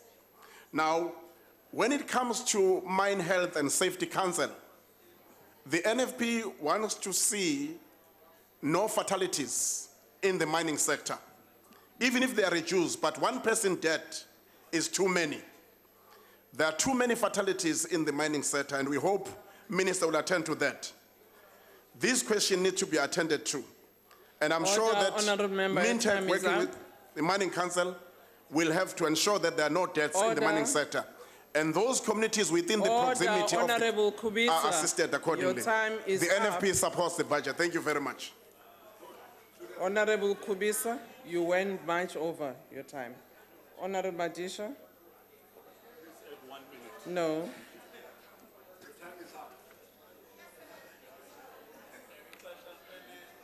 Analysts warn that our remaining mining production could be halved over the next 5 years if our mineral resources sector is not responsibly managed. We are endowed as a nation with a treasure chest of mineral resources. In terms of our new legislative order, the state now holds custodianship over our mineral resources on behalf of us as a nation.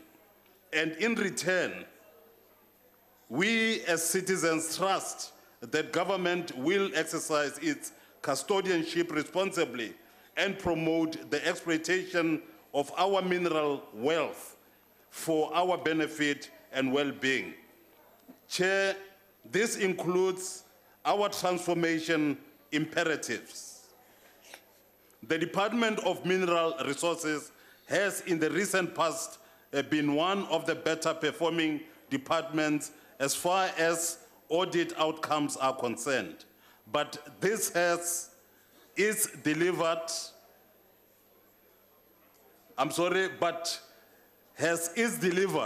on its responsibilities and mandate. It is delivering upon its vision, which is, and I quote, to enable a globally competitive, sustainable, and meaningfully transformed minerals and mining sector to ensure that all South Africans derive sustainable benefit from the country's mineral wealth. In this regard, we know that the department was targeted in the state capture project and that its power and authority was corrupted and abused, that it abused its custodianship over our mineral your time wealth. is up. Order, It has Honourable therefore Member, failed. your time is up. And we therefore cannot support. Thank you. Thank you. ANC?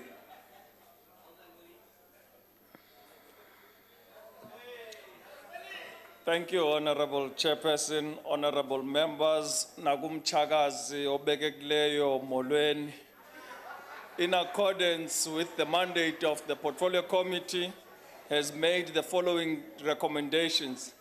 The administrative systems of the DMR should be reviewed and remedial measures instituted to address critical capacity areas that lead to errors and delays in the processing applications and a lack of enforcement of financial provisions for mines. That an above inflation budget allocation be considered along with a specific intervention program to ensure that DMR administration, enforcement and monitoring systems are integrated and are world-class so that investment in this critical sector can be facilitated and encouraged. That DMR considers interventions to support its wide and essential responsibilities with long-term implications as the custodians of the nation's mineral resource for present and future generations. As part of this new system, the DMR performance measures for SAMRAD should include in the 2019-2020 annual performance plan. This should allow monitoring of the performance of regional offices as well as the administrative database for the rights to minerals as a whole. The annual performance plan should include a formalized report on the work and challenges of the Environmental Mineral Resource Inspectorate.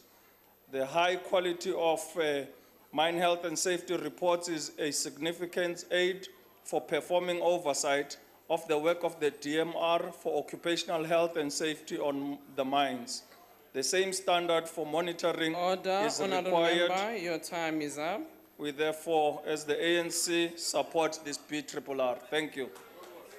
Thank you very much. Honorable members, question was asked whether there are objections to the adoption of the report, and indeed they were, and declarations have been made. I now put the question. Those in favor will say aye. Those against will say no. I think the ayes have it. Chair, the DA calls for division. A division having been called, the bells will be rung for 1 minute.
Can the doors be closed? I'd like to remind members again that they can only vote on their allocated seats. When requested to do so, members must simply indicate their vote by pressing the appropriate button. If a member inadvertently presses the wrong button, the member may thereafter press the correct button. The last button pressed will be recorded as the member's vote when the voting session is closed by the chair. The question before the House is that the budget review and recommendation report of Portfolio Committee on Mineral Resources be adopted. Are all members in their allocated seats? Honorable van der Merwe, are you on your allocated seat? Honorable Madisha, can you be in your allocated seat? Order. Those in favor, voting will now commence. Those in favor of the report should press the yes button. Those against should press the no button. Those wishing to abstain should press the abstain button. Have all members voted? The two members whose hands are up on the right, on my right, can you please note their hands? Voting has now been closed.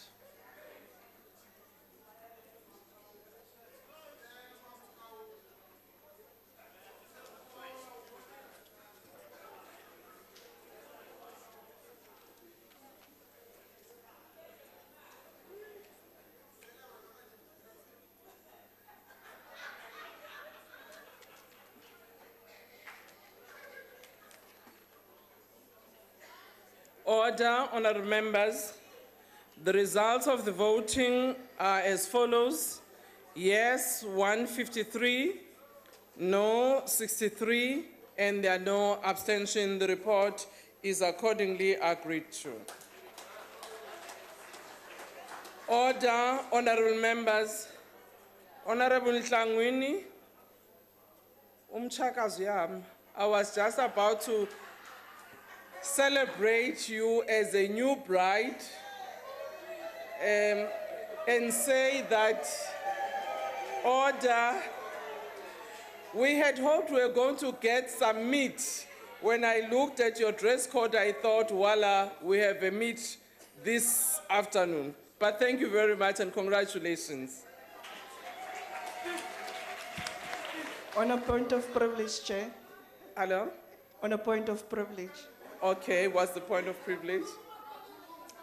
Chair, I have been married 3 years to the same man. It was just my traditional ceremony this weekend. That's precisely what we're recognizing. Order. On a privilege, Chair. What is the point of privilege?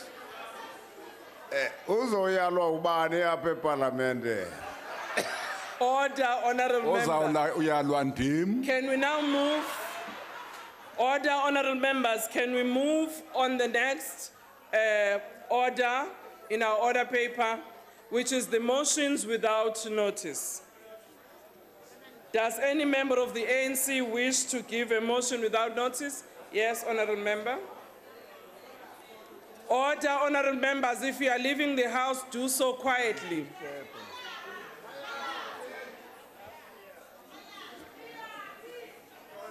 The African National Congress moves without notice that the House notes with sadness the death of the Royal Eagles soccer head coach, Rogers Kakani, in the early hours of Saturday morning, 03 November 2018, at Impangeni Hospital. Understands that the 42-year-old Kakani joined Eagles towards the end of last season and saved the club from relegation. Acknowledges that he has been away from his club for almost 2 months after he has a minor operation. Remembers that 2 seasons ago, Skakani helped promote Thunder Royal Zulu Club to top flight football. Further remembers that in 2011-12, Skakani also propelled Chipa United Football Club to the ABSA Premiership via the playoffs. Recognizes that Roger was a very good coach and had a good eye for talent as well as proven ability to nurture the talent, and conveys his condolences to his family and the Royal Eagles Football Club. I therefore move. I now put the motion. Are there any objections? No objections agreed to. Democratic Alliance? Yes, honourable member. I hereby move on behalf of the Democratic Alliance that this House notes that Professor Linda Gale Becker, an HIV scientist, was awarded the 2018 Desmond Tutu Award for HIV prevention research and human rights at a conference in Spain. Further notes that the award, which is presented every 2 years, is awarded to an organization or individual that has worked tirelessly to advance HIV prevention research and protection of human rights of people affected with HIV. Notes that Professor Becker was recognized as a tireless and innovative leader of efforts to ensure effective HIV prevention for all. Further notes that in her clinics in the communities of Masipumolele and New Crossroads in Cape Town, as well as her role as CEO of the Tutu HIV Foundation, Becker has fearlessly, and passionately saved many lives and helped break down the stigma and discrimination of HIV patients. And congratulates Professor Becker on her outstanding achievement and recognizes the important role she has played both locally and internationally in protecting the lives and rights of all HIV sufferers. I so move. Thank you. I now put the motion. Are there any objections? No objections agreed to. EFF. Thank you, Chair. I hereby rise on behalf of the economic freedom fighters that the House note that this weekend, on the 11th of November, the people of Angola will be celebrating 43 years of independence. It was after 14 years of armed resistance against the brutal and barbaric colonial regime of Portugal that the people of Angola were finally able to claim their independence. The Portuguese, like all colonialists, had exploited the resources and people of Angola to enrich themselves while impoverishing the country. But like all colonial rulers, they eventually fell.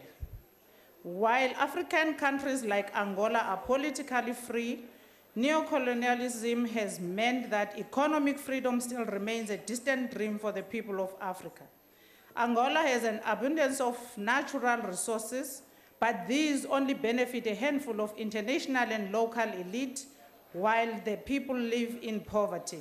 Acknowledge that for this generation of Africans, The struggle is not for political freedom, but for economic freedom and total liberation against white supremacy and institutional racism. Call on the people of Angola to continue the struggle for a truly free and liberated country and continent. Viva economic freedom. I now put the motion. Are there any objections? No objections agreed to. The ANC. Yes, Honourable Member. Thank you, Chair. The ANC move without notice on the motion of KwaZulu-Natal School receiving Top Water Conservation Award in London.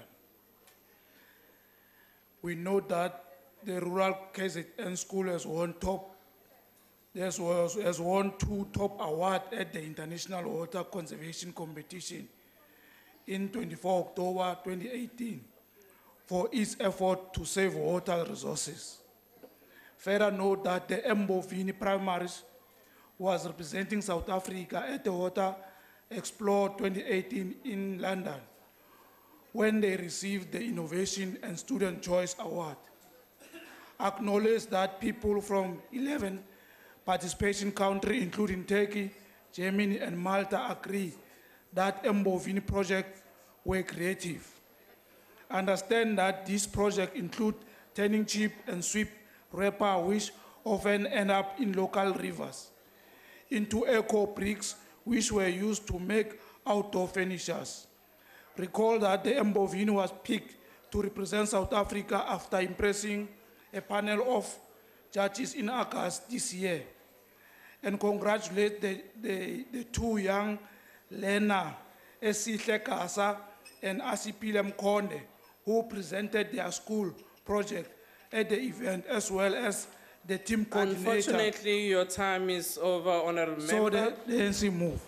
I now put the motion. Are there any objections? No objections agreed to. IFP. Thank you very much, Honourable House Chairperson. I hereby move without notice on behalf of the Inkatha Freedom Party that this House notes that SABC staff wore black yesterday as part of a protest action against planned retrenchments at the public broadcaster. Further notes that the protest action was symbolic of staffers mourning the direction the public broadcaster is taking. Understands that the SABC, as part of its turnaround plan, is set to axe a third of its workforce. Further understands that the SABC CEO is on record stating that the struggling public broadcaster is once again hovering on the brink of financial collapse. Calls on all role players to intervene as a matter of urgency to ensure that job losses are averted, that costs are cut at the SABC, especially on excessive executive salaries and bonuses, while thanking all loyal SABC staff members who remain committed to the SABC despite difficult circumstances, thereby ensuring that the SABC is able to execute its public mandate in the public interest. I thank you. Thank you. I now put the motion. Are there any objections? No objections agreed to. NFP. I move on behalf of the National Freedom Party that this House notes, I move without notice that this House notes that Mr. Tobani Ndaba, who was the acting director of community services in Umvoti municipality in KwaZulu-Natal, was gunned down by an unknown hitman. Mr. Ndaba was killed with almost 20 bullets of AK-47 while he was in his office, which is not far from the police station of the area. Notes that no one has been arrested for this terrible accident. Notes further that the killing of the municipality officials, as well as councillors in KwaZulu-Natal, seems to be getting out of control. Wherefore, we call upon this House to extend its deepest condolences to the Ndaba family and call upon the law enforcement agencies to work day and night to arrest the perpetrators. Call upon the police department to continue working hard to fight and overcome the scourge of political killings in the province of KwaZulu-Natal. I so move. I now put the motion. Are there any objections? No objections agreed to. ANC. Yes, Honourable Member. Thanks, Chair. the ANC learned with great shock that Ms. Nozipho Mthembu, a black African educator who was employed at the Rustenburg Girls Junior School in Cape Town, was forced by both the school management and its SGB to resign. Nozipho is the daughter of UCT economics professor, Mr. Wittenberg.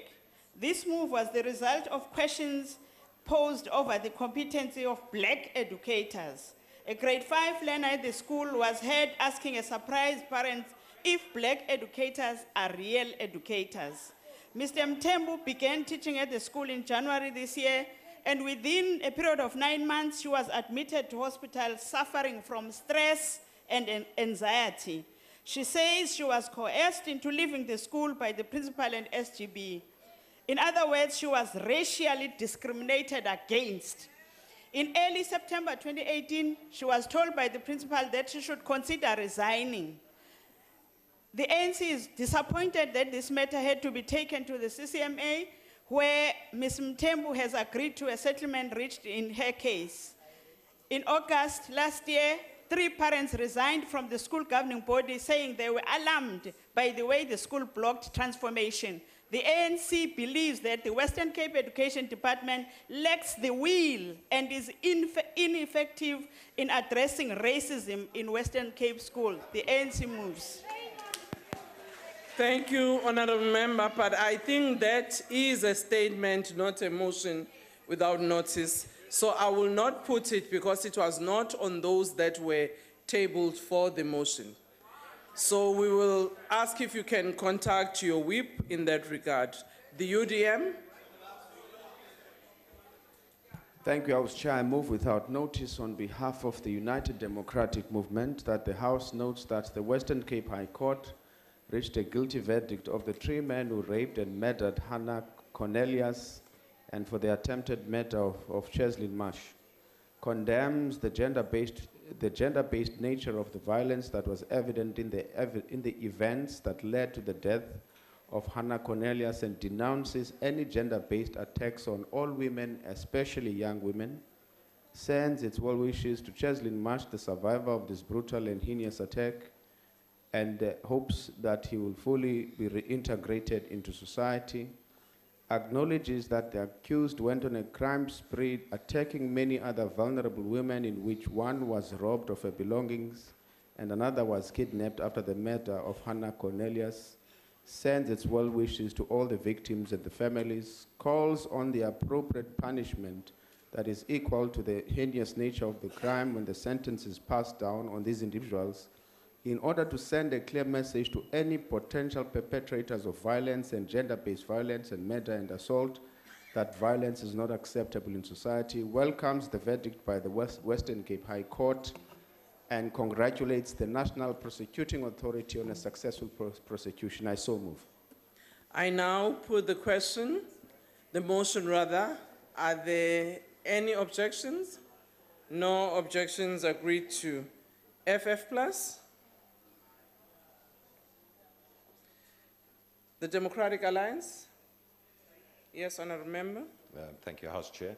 I hereby move on behalf of the Democratic Alliance that this House notes that the World Economic Forum has invited Professor Barsi van Solms to join its Global Future Council on Cybersecurity. Further notes that Professor van Solms is a research professor at the Academy for Computer Science and Software Engineering at the University of Johannesburg. Also notes that he's also the director at the Center for Cybersecurity at the University of Johannesburg, as well as an associate director of Oxford University's Global Cybersecurity Capacity Center. Recognizes that Professor van Solms is an honorary member and former president of the International Federation for Information Processing, and is also the Vice Chair Africa for the IEEE Special Interest Group on Big Data and Cybersecurity.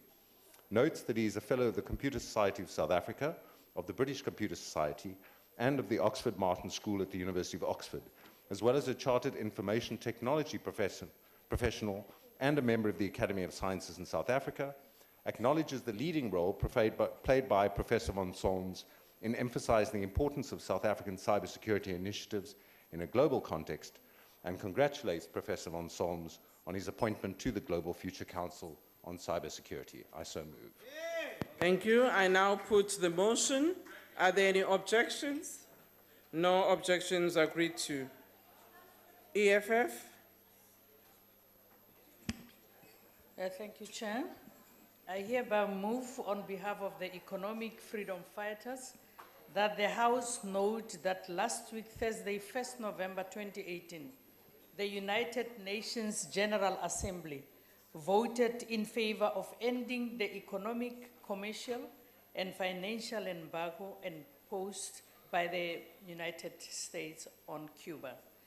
189 of the 193 member states of the UN voted in favor of ending these sanctions placed on Cuba by the United States, which have been in force since 1960. The lesson with the General Assembly we must all take is that because its decisions are not enforceable, it's time the world rethink the roles of the UN General Assembly and Security Council and find more democratic means to ensure world peace. The sanctions placed on Cuba are nothing more than economic terrorism against a socialist regime which, through examples, has shown the successes and humanity of a socialism despite all attempts by the most powerful nation on earth to destabilize the regime and the country. Cuba has always shown solidarity with the people of South Africa, and it's time we return the favor and further call on the House to condemn the US sanctions on Cuba and call for the embargo to be immediately lifted. Thank you, Honourable Member. Your time is up. I now put the motion. Are there any objections? No objections agreed to. The ANC. The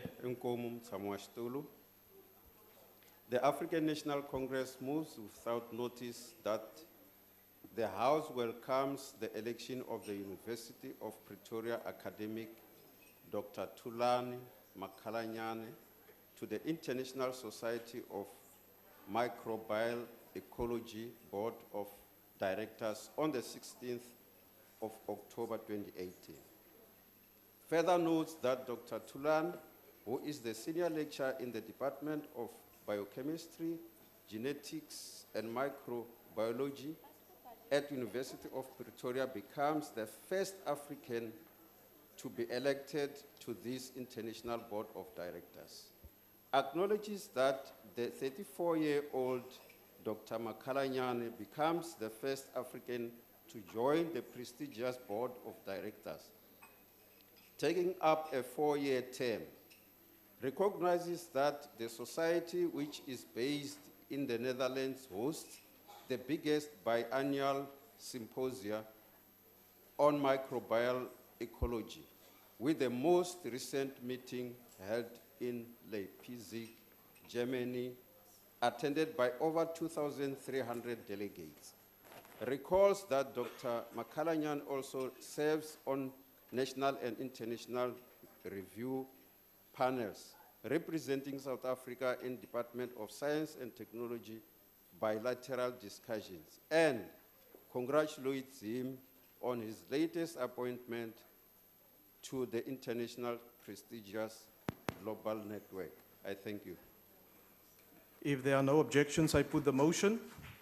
No objections, agreed to. Cope? The ACDP? The ANC?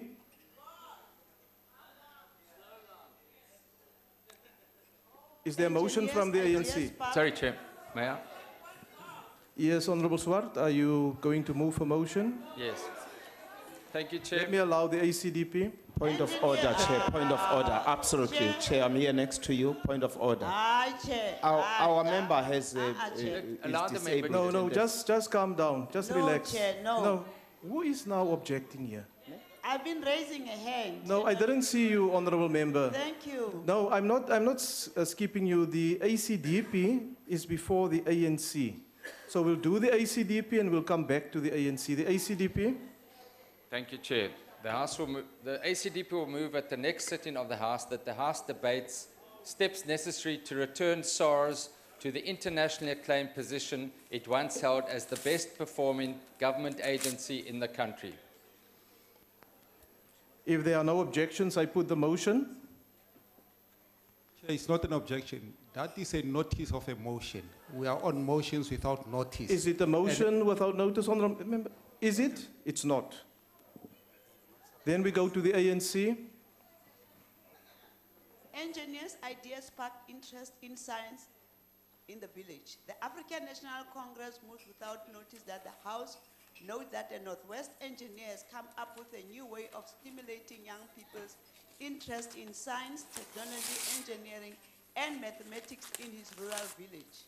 Further note that Tabiso Kotlaitsile has erected a solar street light that has raised much interest in one of the province's deep rural village called Manza.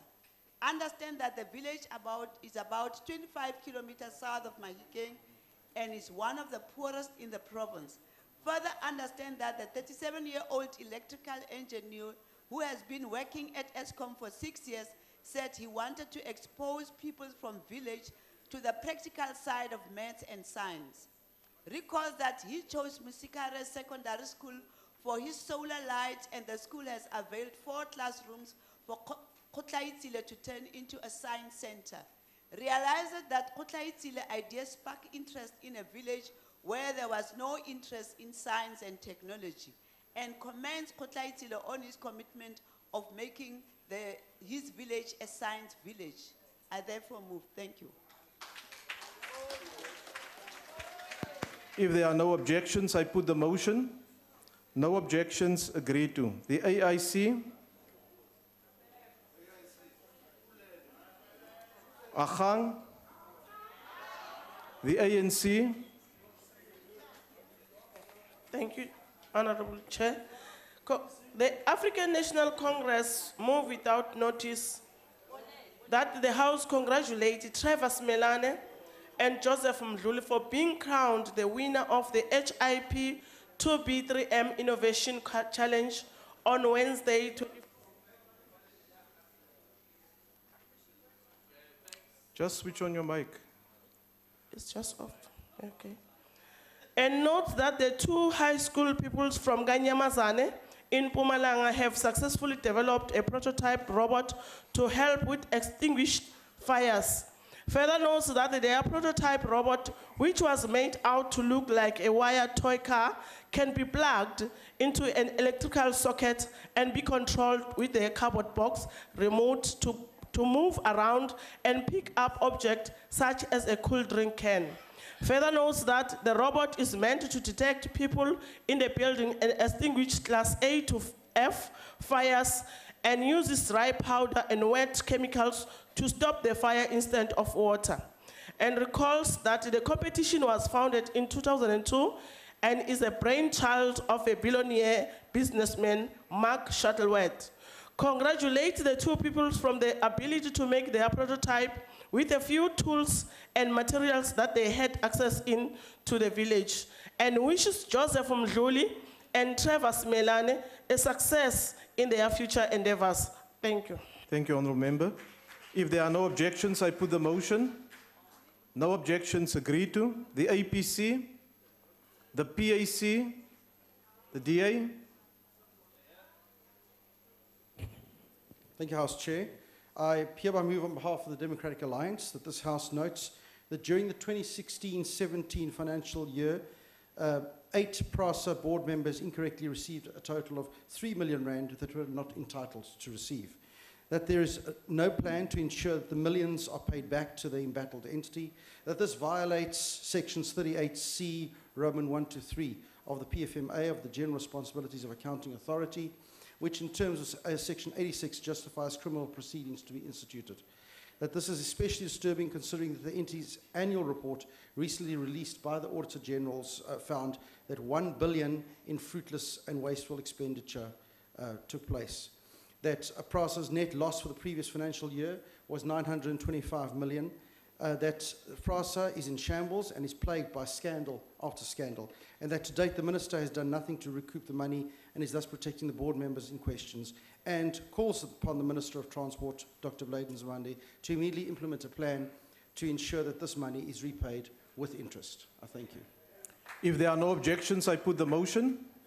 No objections, agreed to. The ANC, Chair, whilst we will not have a problem, I rise just on a point of privilege under 31, Rule 31. We will really appeal that it is helpful to all of us if all motions of this nature are circulated to everybody. This one was not circulated. That is our difficulty. yes. Honourable members, can we stick to the agreement amongst chief whips that these motions are circulated? I'm informed, Honourable Chief Whip, that the motion in fact was previously circulated on the 29th of October. It was not recirculated for today. Right, so, but let's just ensure that out of courtesy that we just alert the political parties that the motion that was previously circulated will be considered for a specific day. I don't think there will be any difficulties with that. The ANC? Thank you, House Chair. The African National Congress move without notice that the House knows with great shock the news of the death of Eunice Kathrada, the nephew of late struggle stalwart Ahmed Kathrada, and his son on Thursday night, the 1st of November 2018. Further notes that the 65-year-old Eunice Kathrada, who was a Muslim cleric, and his 28-year-old son Ahmed were killed after an attempted house robbery in Schweizer-Reneke. Understands that the cleric had just returned home when two people attacked him and he died on the scene whilst Kathrada's grandnephew died in hospital. Deplores the senseless killing of citizens daily due to crime. Applaud the quick action by the police where nine suspects aged between 16 and 60 were arrested and appeared in court today for the murders. Conveys its condolences to the Kathrada family, relatives and friends. I thank you. If there are no objections, I put the motion. No objections, agreed to. That concludes motions without notice. The next item on the order paper is member statements. Does any member of the ANC wish to make a statement? Honourable Marke. Thank you, Chairperson. The ANC Will you just speak into the mic, please? The ANC welcomes the launch of the anti-gang unit in the crime-ridden Hanover Park in the Cape Flats by President Cyril Ramaphosa on Friday, the 2nd November 2018. This demonstrates the commitment of the ANC government in fighting gangsterism, drugs and guns, which bedeviled and terrorized these communities for years. The anti-gang unit has members from the specialized units and has been in operation from the 8th of October 2018. The deployment of this unit to Hanover Park, Nyanga Cluster, Bontievel and Bishop Levis will assist in weakening the criminal activity of gangs, as well as disrupting the criminal economy linked to gangsterism, drugs and firearm supply lines. The unit will continue to be in full operation in the peninsula area until communities in the Greater Western Cape experience a return to normality. The ANC's policy on safety and security is paramount, and our commitment to ensure the safety and security of the law-abiding citizens in their homes and environments where they live, work and engage in extramural activities must be safeguarded at all times. We call for the community of Hanover Park to mobilize themselves and to report activities of crime and drugs, to make life difficult for criminals to operate in their communities. I thank you. The Democratic Alliance. Thank you, Chair. The Solplaatje municipality is in a shambles. Like so many other ANC-run municipalities, it has been pushed to the edge of administrative dysfunction through what appears to be corruption by ANC officials. A Section 106 investigation has found a number of suspicious transactions. These include an Audi Q7 and a fleet of vehicles at a cost of more than R5.5 million, which were bought from a company which is not a recognized vehicle dealership. The report reveals the chief financial officer was involved. The report was drawn up after the municipal manager and the CFO were suspended. There was a vote of no confidence in the mayor and he left. 11 rebel ANC councillors who voted with the opposition to elect a new mayor were suspended from the ANC because they did not vote for the candidate approved by the ANC headquarters. The solution is simple. There must be lifestyle audits on all the officials who have been removed. There must be a full investigation of the municipality's finances, and the dissident ANC councillors and their voters must realize that the only way to good government is to reject the ANC and elect the DA. The EFF.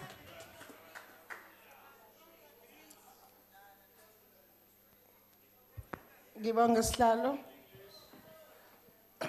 Sihlalo ngifuna ukwazi ukuthi makuthiwa lendlu alufuneki ubandlululo yini le eyenzeka lapha ya ezweni lethu eSouth Africa.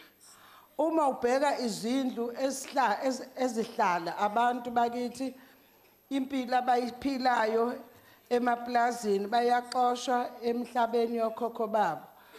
Kumbiwe amathuna emindeni yabo. Kuyimanje kunamalunga omphakathi abulawa yibhunu emadlanzini.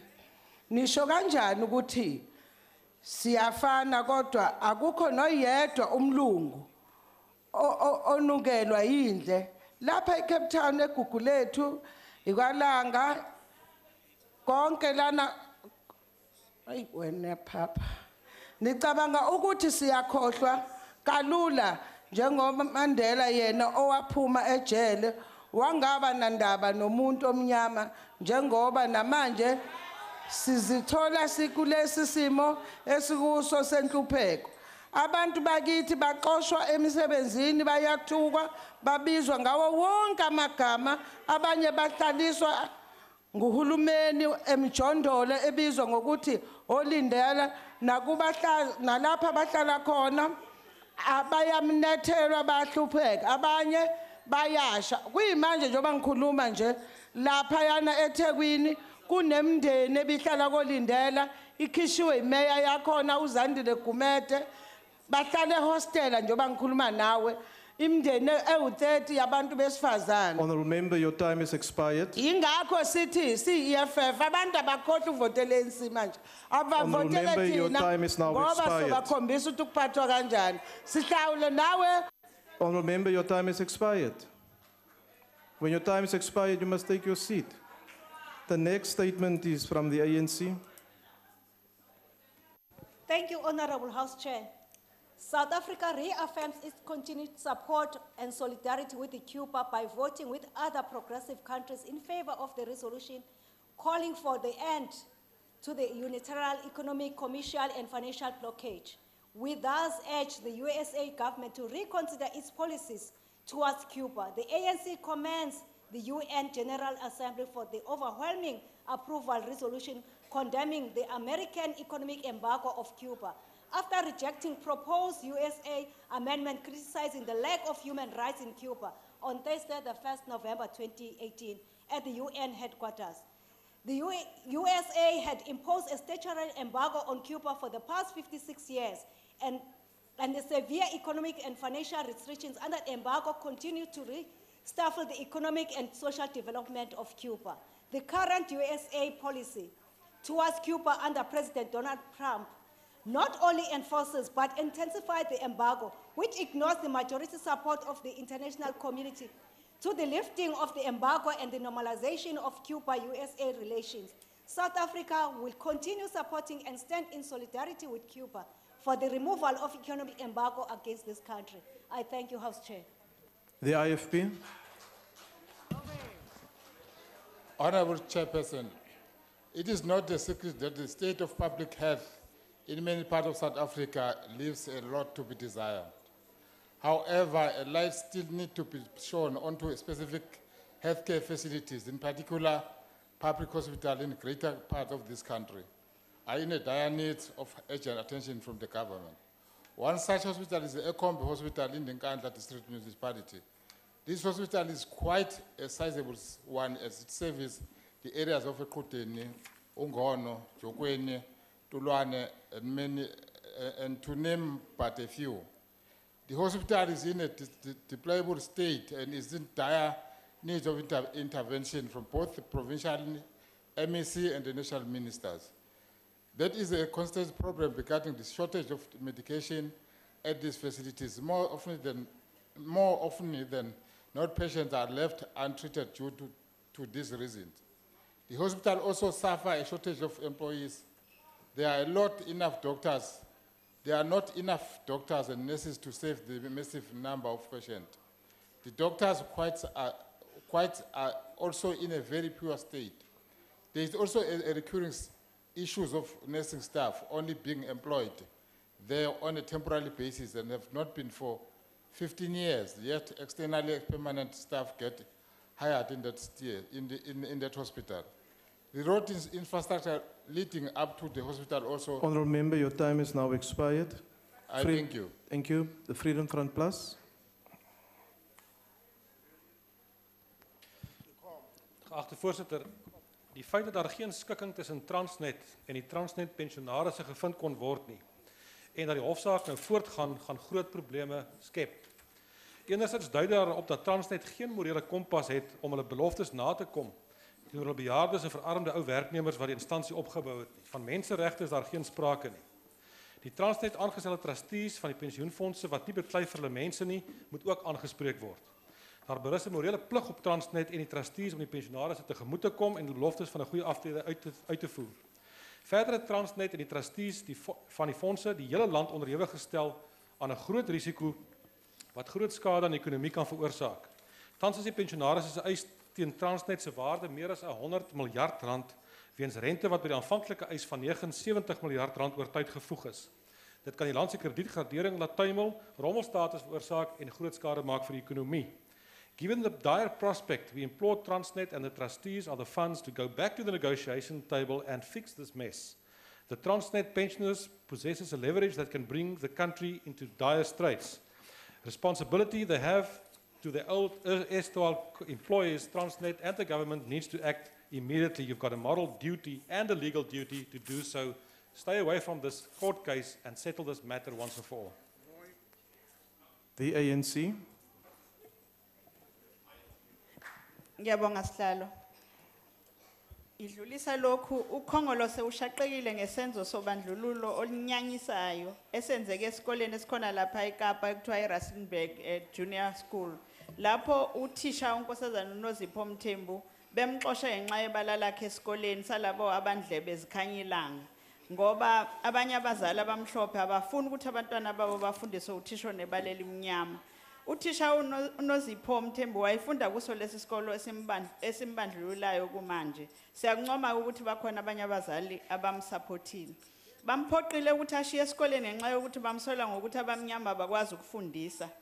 Usephuma esibhedlela ngenxa yokuthi ubephethwe isifo sengcindezi nokuphatheka kabi. iANC yaligxeka lolu bandlululo olwenziwa kwezinye izikole zaseKapa. Sithi umnyango wezemfundo la eNtshona Koloni mawuthatha izinyathelo abaphathi besikole abanobandlululo kanjalo nebhodi lesikolo malimiswe ngokusheshsha. Siyaphakamisa. The ACDP. The ANC. Thank you, Chairperson. We welcome, as the ANC, we welcome the launch of the first phase of the revitalized 50 million industrial park held at the Puta Chitaba Multipurpose Center in Kwakwa, in the Free State on Tuesday, 30 October 2018. The revitalization of this industrial park will seek to address the unemployment in that province and will increase investment in the ANC urges the Free State Development Corporation to convince other small, medium and micro enterprises to consider setting up shop in the park, thereby helping to reduce the high rate of unemployment in the area. Black industrialists in the province should also seize the opportunities presented to them by the government. Furthermore, it has been announced that 216 million has been set aside for the revitalization of industrial parks, and Puta Chitaba is one of the 5 industrial parks that stand to benefit from the ongoing phases of revitalization. This supports the ANC policy increasing the role of the economic zone incentives in support of job creation. This launch also follows the completion of the first phase of the Botshabela Industrial Park in Free State. I thank you. The Democratic Alliance. Enkosi Sihlalo, the ANC government took a policy decision to convert hostels into family units more than 20 years ago. Hostel dwellers of Gleblands in KwaZulu-Natal hoped for better living conditions from the ANC, which came across as a caring government. Little did they know that 4 families would be sharing 1 room and a bathroom 24 years into democracy. Little did they know that sewage spills would be a daily occurrence, exposing their children to health hazards. That at least 1 person is murdered on a weekly basis in that hostel. That the hostel has become a hiding place for criminals due to no records of hostel records. The broken windows and collapsed roofs have not been fixed since the storms that swept across KZN in 2017. The Democratic Alliance calls upon the ANC to stop playing lip service to service delivery and be brave enough to go face Cleveland's hostel and face the people it lied to. The ANC needs to introduce honest policing, regulatory controls, and reconstruction. It needs to put money where its mouth is and give hostel residents hope for a better future. The DA, as a party for all South Africans, was there and engaged Cleveland's residents. We only wish the ANC would do the same. Thank you. The EFF. Thank you, House Chair. In 2012, the Public Sector Bargaining Council ruled that all those employed in the public service as assistant directors must have their salary level upgraded from level 9 to 10. And all deputy directors must have their salary level upgraded from level 11 to 12. However, the Department of Labor decided to only upgrade the salaries of those employed before July 2012, excluding many. In 2014, the Public Sector Bargaining Council reiterated its ruling, but again, the Department of Labor refused to comply. And despite the department's CFO and Director General approving the necessary upgrades and back payments in March of this year, yet till today salaries have not been upgraded and back payments still have not been made. As a result, the affected employees are frustrated, demoralized, and discouraged, and this will no doubt affect the ability of the department to deliver.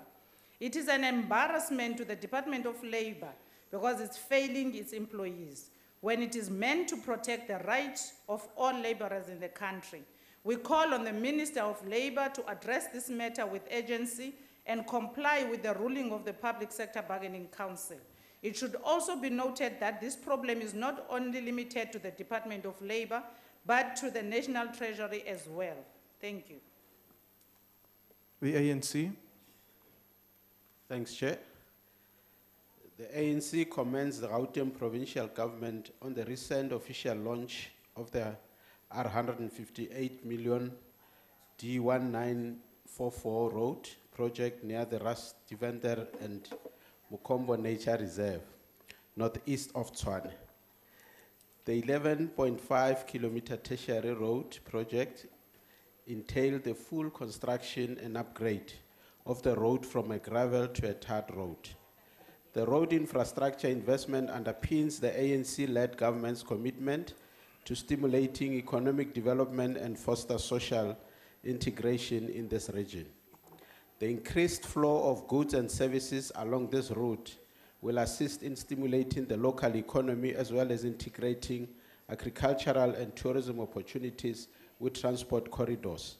The project shows the commitment by the ANC-led government to provide world-class road infrastructure, enabling new investments and unlocking potential for local and regional economic development. The upgraded road is expected to reduce travel time as well as allowing for safe transportation of people, goods, and services between Gauteng, Limpopo, and Mpumalanga provinces. Thank you, Chair. The AIC.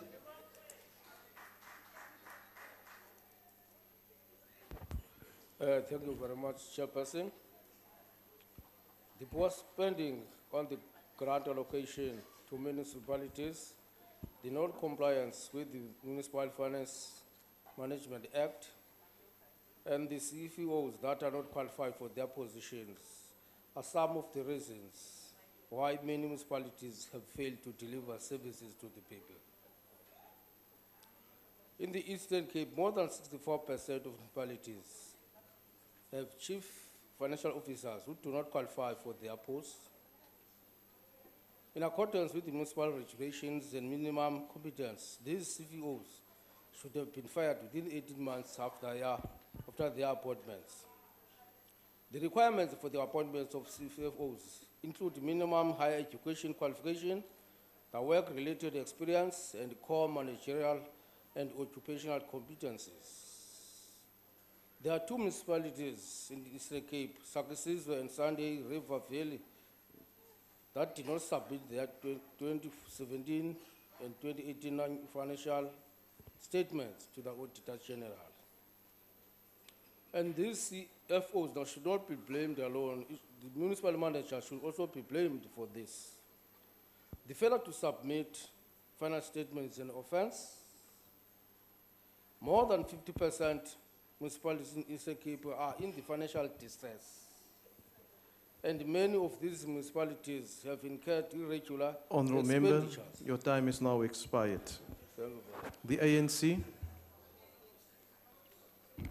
Honorable House Chair, the ANC believes the recent official opening of the Ramatlaparma 600 dual-purpose library in Batloong, Bahashole community in Northwest will assist to instill the culture of reading and acquiring knowledge among the community.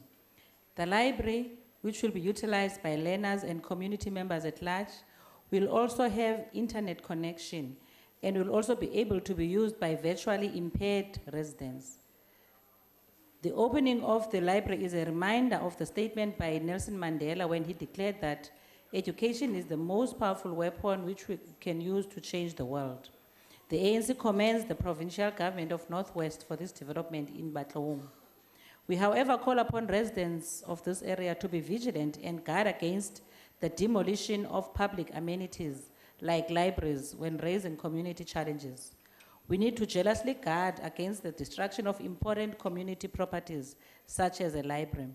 Government is doing everything in its power to change the lives of our people, and we need to unite and work together in this regard. Let us find progressive ways of raising our grievances and not destroy great legacies. I thank you, Chair. The DA. There is a party among us of blood and brutality that only sees red. We have seen it in action in this House, and this week we saw EFF members assaulting MPs, and one of our whips was assaulted. But the violence is not just reserved for us. In August, the City Press reported on the case of 2 female members of the EFF who have gone to court alleging physical abuse by male members of the EFF. A junior staff member in Northwest has charged the party deputy chair in the province with threatening to assault and mutilate her. A similar event has happened in Limpopo. Both victims say their party did not take their issue seriously. Mr. Shivamba was also famously seen manhandling a journalist. The EFF may not be a party of the equal opportunity economy, but they certainly are a party of equal opportunity violence. MP or journalist, man or woman, we are all fair game. It stems from the attitude that individuals have no rights to speak the truth, no right not to be beaten up if you reveal the truth about the EFF's fascist nature and its fatal attraction to other people's money. Nobody is safe. 63% of the EFF members who first sat on these benches at the start of the 5th Parliament have been purged. The EFF must answer this for South Africans. If they were to be in government, will it purge and beat up citizens like it has done to the opposition and its own members? The ANC.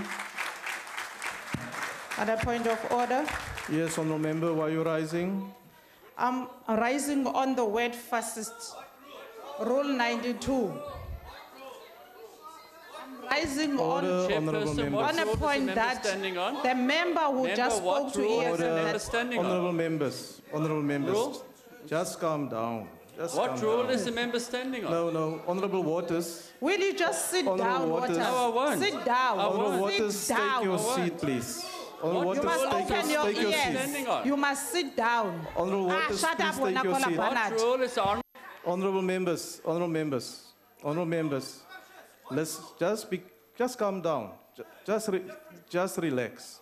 The honorable member is rising on a point of order, and it clearly states that the member may refer to the exec rule or may state what the point of order is about. That's in the rules, honorable.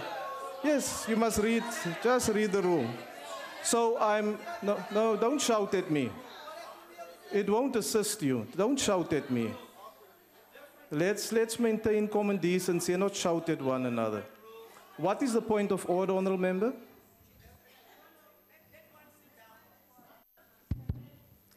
Chair, the member of the DA who just spoke of speculations and things that she doesn't know and lied to the That's to the not House, a point of order. misleading the House. That's not a She point must of order. withdraw Please take she your must seat. withdraw the word fascist. Take We your are seat, not please. fascist. She must withdraw that Take from your the seat, racist please. party. Take your seat, please. The You reference. must sit with your racist party and stop calling Honorable us member, fascist. take your seat. Take your seat. The reference has been to a political party. Will you take your seat, Honorable Steenhuisen? The reference has been to a political party and not to any specific member in the House. So it's not a point of order. I want to remind members, in terms of Rule 92, Sub-Rule 3, and I want to read to you very slowly so that you can listen carefully. The member raising the point of order must commence by quoting the exact rule, and it doesn't stop there, or standing order, or at least the principle or subject matter upon which the point of order is based. So shouting and screaming point of order, which rule, it is completely inconsistent with the rules, honorable members, that you yourselves have adopted, and I will apply the rule that way, and I will not be prescribed to force any member to quote the exact rule if that member does not have the exact rule at hand, but we implement it in terms of the rules that are here. We now move to, yes, honorable member. I rise in terms of Rule 85 of the rules. You may not impute improper motives to a member of parliament. The honourable member, Honourable Mente, said that the Honourable Mgwenya had lied. That is unparliamentary, and she must please withdraw that. Did you say that, honourable member? Yeah. I'm asking the honourable member, I'm not asking you. Honourable member? Now, I said the member must stop. The black member in the white DA, racist DA, must No, stop honourable lying member, and you are mislead out of the order country. now. Will you withdraw the remark? She's being used by white Will people you being a withdraw? young black. Honourable member, let's not degenerate this now. You must withdraw the remark. Unfortunately, I won't withdraw. Then you must leave the House, please. I will not withdraw. Will you leave the House? Order, honourable members.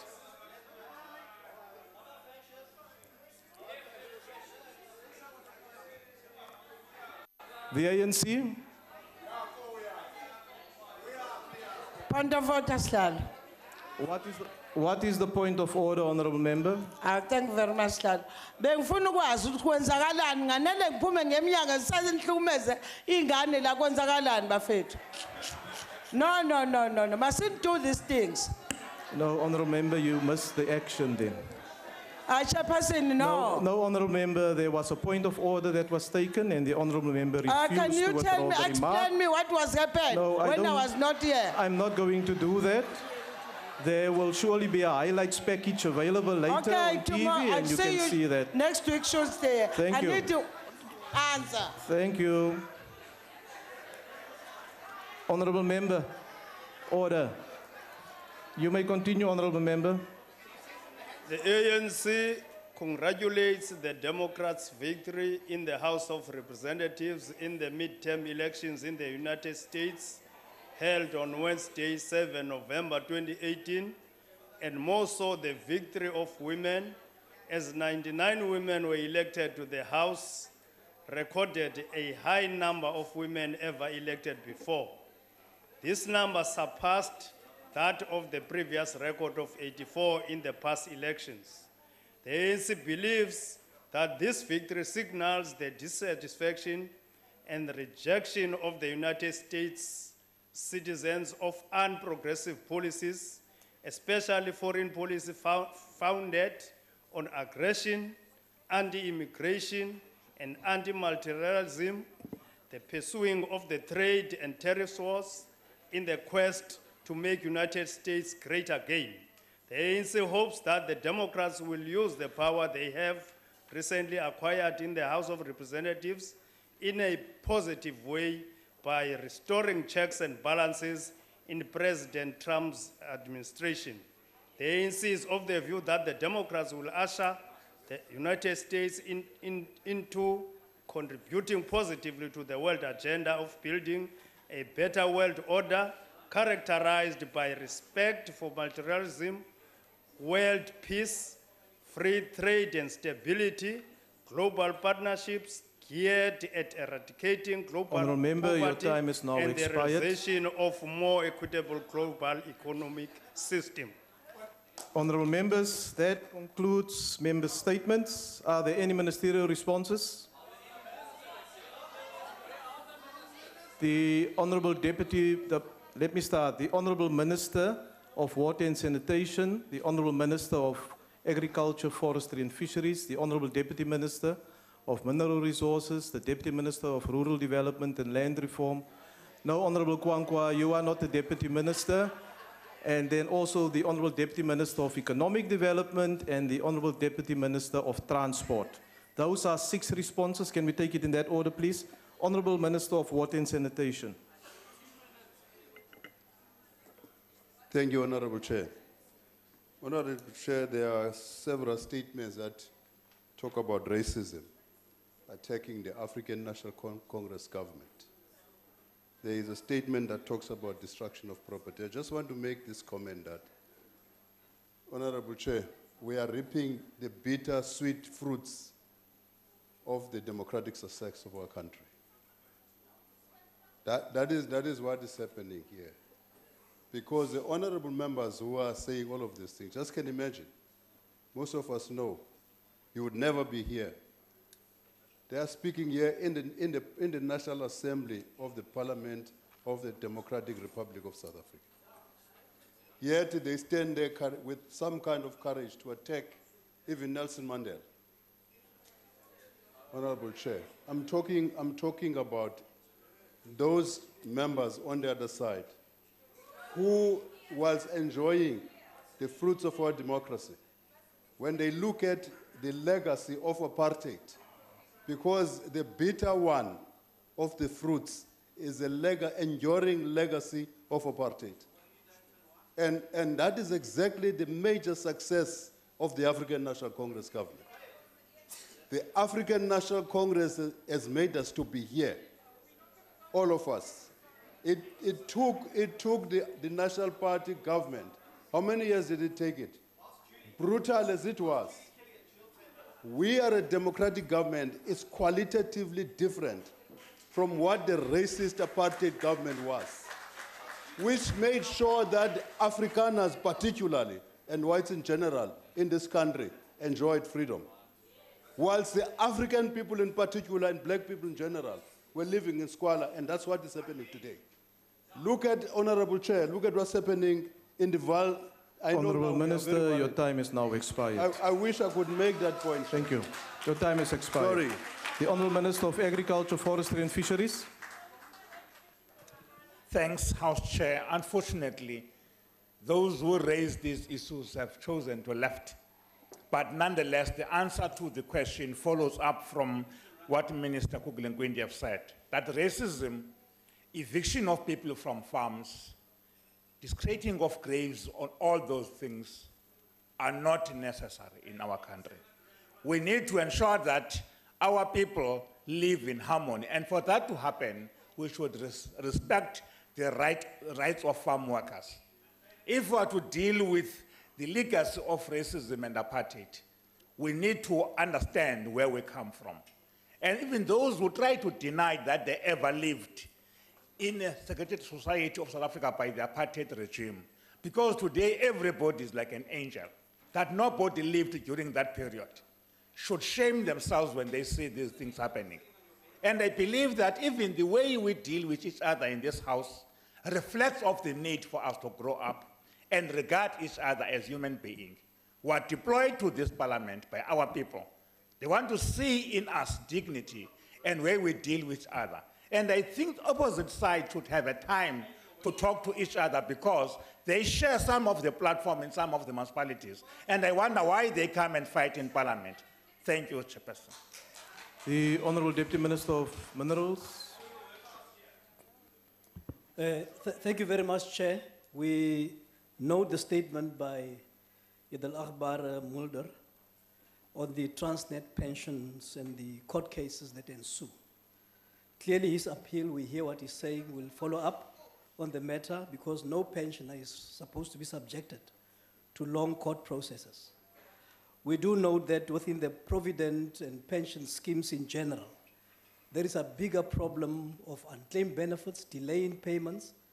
The Financial Services Board is sitting with 45 billion rands of unclaimed benefits, which includes some of the pensions and provident funds, the bulk of it also being for mine workers and ex-mine workers. So we have looked into these matters in general and tried to look into some integrated one-stop service of these benefits that are unclaimed. We do know that even with those, there are teachers, nurses, and policemen and women who are still sitting with us. So we are sitting with a huge level of poverty, whilst there are billions of people who are supposed to benefit from this. On the DA motion that is raised about the Gliblands residents and the squalor that is there, we do know that. Obviously, as a country, we've also done very well in other areas, where we have converted hostels into family units, including also in the mining sector, where a lot of families are in decent human settlements. But having said that, we do acknowledge that we need to do better, and we are going to continue to do that. But the DA also must also not just talk. In Guguletu, in Kwalanga, we have a lot of squalor in those hostels as well that are converted. So don't just rush to KwaZulu-Natal whilst your house is burning right here where you govern. Lastly, Chair, the statements... Your time has now expired, Thank you very Honourable much. Deputy Minister. Honourable Deputy Minister of Rural Development and Land Reform. Thank you, Honourable Chair. On the statement by the ANC on the launch of the anti-gang unit, people would appreciate that there were huge banners from the people of Hanover Park, and they were all written, "Thank you, President Ramaphosa."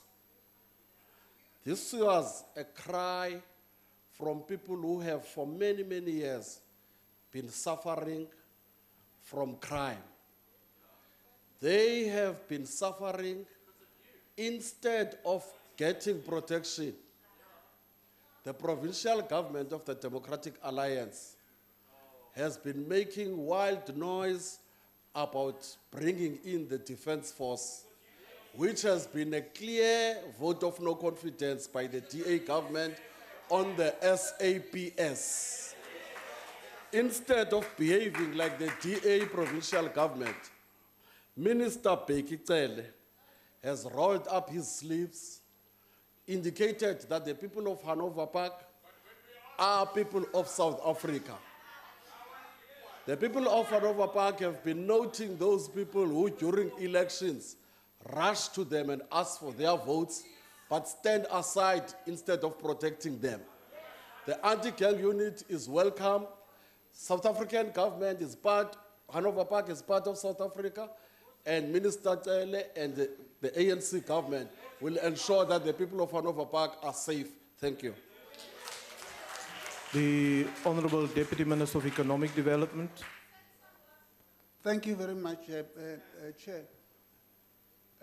The Free State is in the radar screen of the national government because the Free State in itself has got, it's within the economic profiles of all provinces, is the one that is actually a little bit lower. But in that area, what we have realized is that there's a lot of vibrant SMMEs and cooperatives that are energetic, that are able to identify opportunities in various areas. And the province has given us 5 areas of work that we must work on that they have identified as their economic drive. And the president was there interacting with the people just recently on Monday. And they had pointed out, even the communities have pointed out areas in which we should actually be assisting them. So the opening of the Putadichaba Industrial Park as one of the 11 is answering the outcry that has been raised by these SMMEs and cooperatives on the need for workplaces that they can actually work in terms of their own initiatives. And these 11 identified industrial parks, on average, each one is to employ 5,000 people. So it must be welcomed. It is actually a welcome opportunity, and all of us should be supporting this initiative because it is going to take us a step forward, and more from the province have been identified that they are going to actually build on to allow more and more SMMEs to assist us to develop here. And thank you very much. The Honourable Deputy Minister of Transport. No, thank you very much, Chairperson. We note the statement made by the member of IFP on Kombe Hospital. Maybe to mention that we do take note of the fact that he says there is lack of treatment in the hospital. However, I must indicate, Chairperson, that all senior management positions in that hospital are filled, and they are filled by relevant people and experienced people. The nursing service manager is an experienced nurse, the CEO is a doctor, the clinical manager is a doctor, finance person is appointed, and therefore you have top management being appointed at the hospital. I must further mention that this is indeed a hospital that is located in the deep rural areas of KZN, and very old, established in 1876 as the Lutheran Church Mission Hospital, and was only awarded to KZN, or actually handed over to KZN in 1976. And of course, in 1994, it was renovated. We take into account all issues that have been raised, but I think also this hospital recently was accredited for infection control. And you cannot, as a hospital, be accredited for infection control if you don't have the resources for doing so and for controlling infection. I thank you. In fact, lastly, Chair, I think on the matter related to women abuse, I think it is important that we start by referring to the abuse of Mayor Delil, then point fingers at other people. Thank you, Honourable Deputy Minister. That concludes ministerial responses. The last item on the order paper is notices of motion. Does any member of the ANC wish to give a notice of a motion? The ANC. Thanks, Chair. I move on behalf of the African National Congress that in its next sitting, the House debates active steps to achieve accelerated economic growth, to avoid further downgrade of South Africa's credit rating, and the regaining of an investment grade. Thank you. The DA. Thank you, Chair. On behalf of the Democratic Alliance, at the next sitting of this House, I shall move that this House debates the role of Venezuela's socialist policies in creating what is arguably one of the world's worst human-caused humanitarian and economic declines in recent times, and the lessons that South Africa can learn from these failures. I thank you. The EFF is not here. The ANC.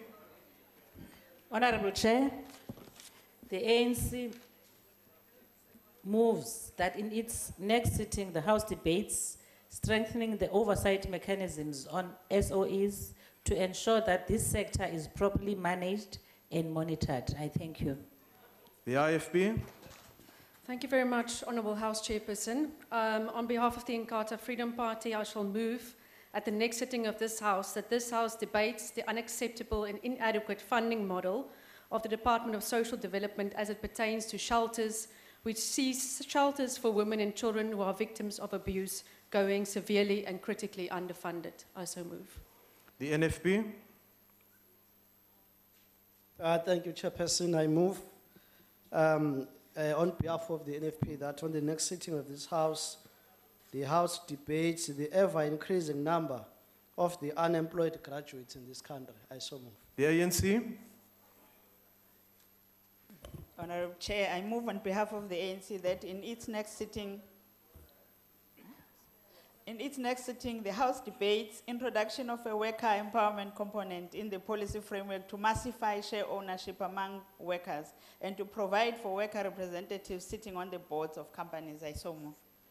The UDM.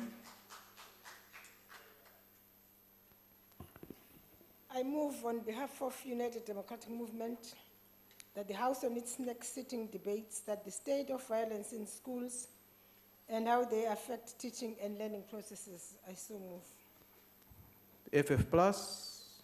The DA. Thank you, Chair. On behalf of the Democratic Alliance, at the next sitting of this House, I shall move that this House notes that of the 12 main entities as subdivisions in road, rail, aviation and maritime, 36 board positions are vacant. Further notes that even more disturbing is the concerning new trend of the establishment of so-called interim boards, which undermine due process and legal requirements, and that this House debates reason for the deliberate clumping of boards within the transport sector's national structure. I so move. The ANC. Chairperson, I move on behalf of the ANC that in its next sitting, the House debates improvement in the uptake of science, technology and innovation, outputs within government or public sector. I so move. Go. The ACDP.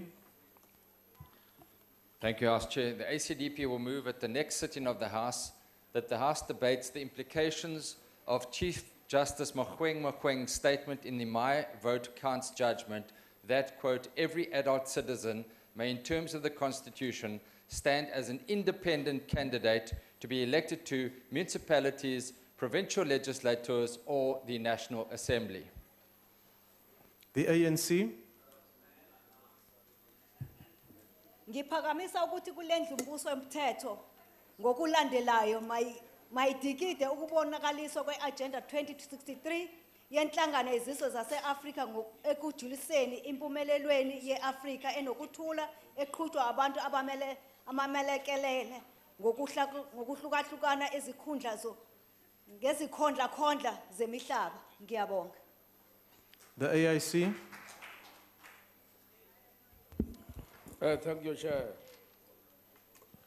I hereby move on behalf of African Independent Congress that this House in its next meeting debates whether to close down the South African Airways or not.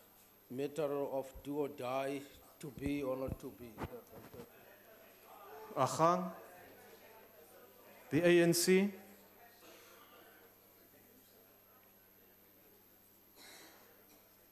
I move on behalf of the ANC that in its next sitting, the House debates preservation of indigenous cultures and knowledge systems. I so move. The APC, the PAC, the DA. On behalf of the Democratic Alliance, at the next sitting of this House, I shall move that this House debates the establishment of a social protection floor and the relevance of the United Nations Economic and Social Council recommendation that South Africa considers the possibility of introducing a basic income grant, echoing one of the proposals made in the early 2000s by the Committee of Inquiry into a comprehensive social security system for South Africa. I so move. The ANC. The ANC. If there's no motion from the ANC, it means that we conclude notices of motion and the business for the day, and the House is adjourned.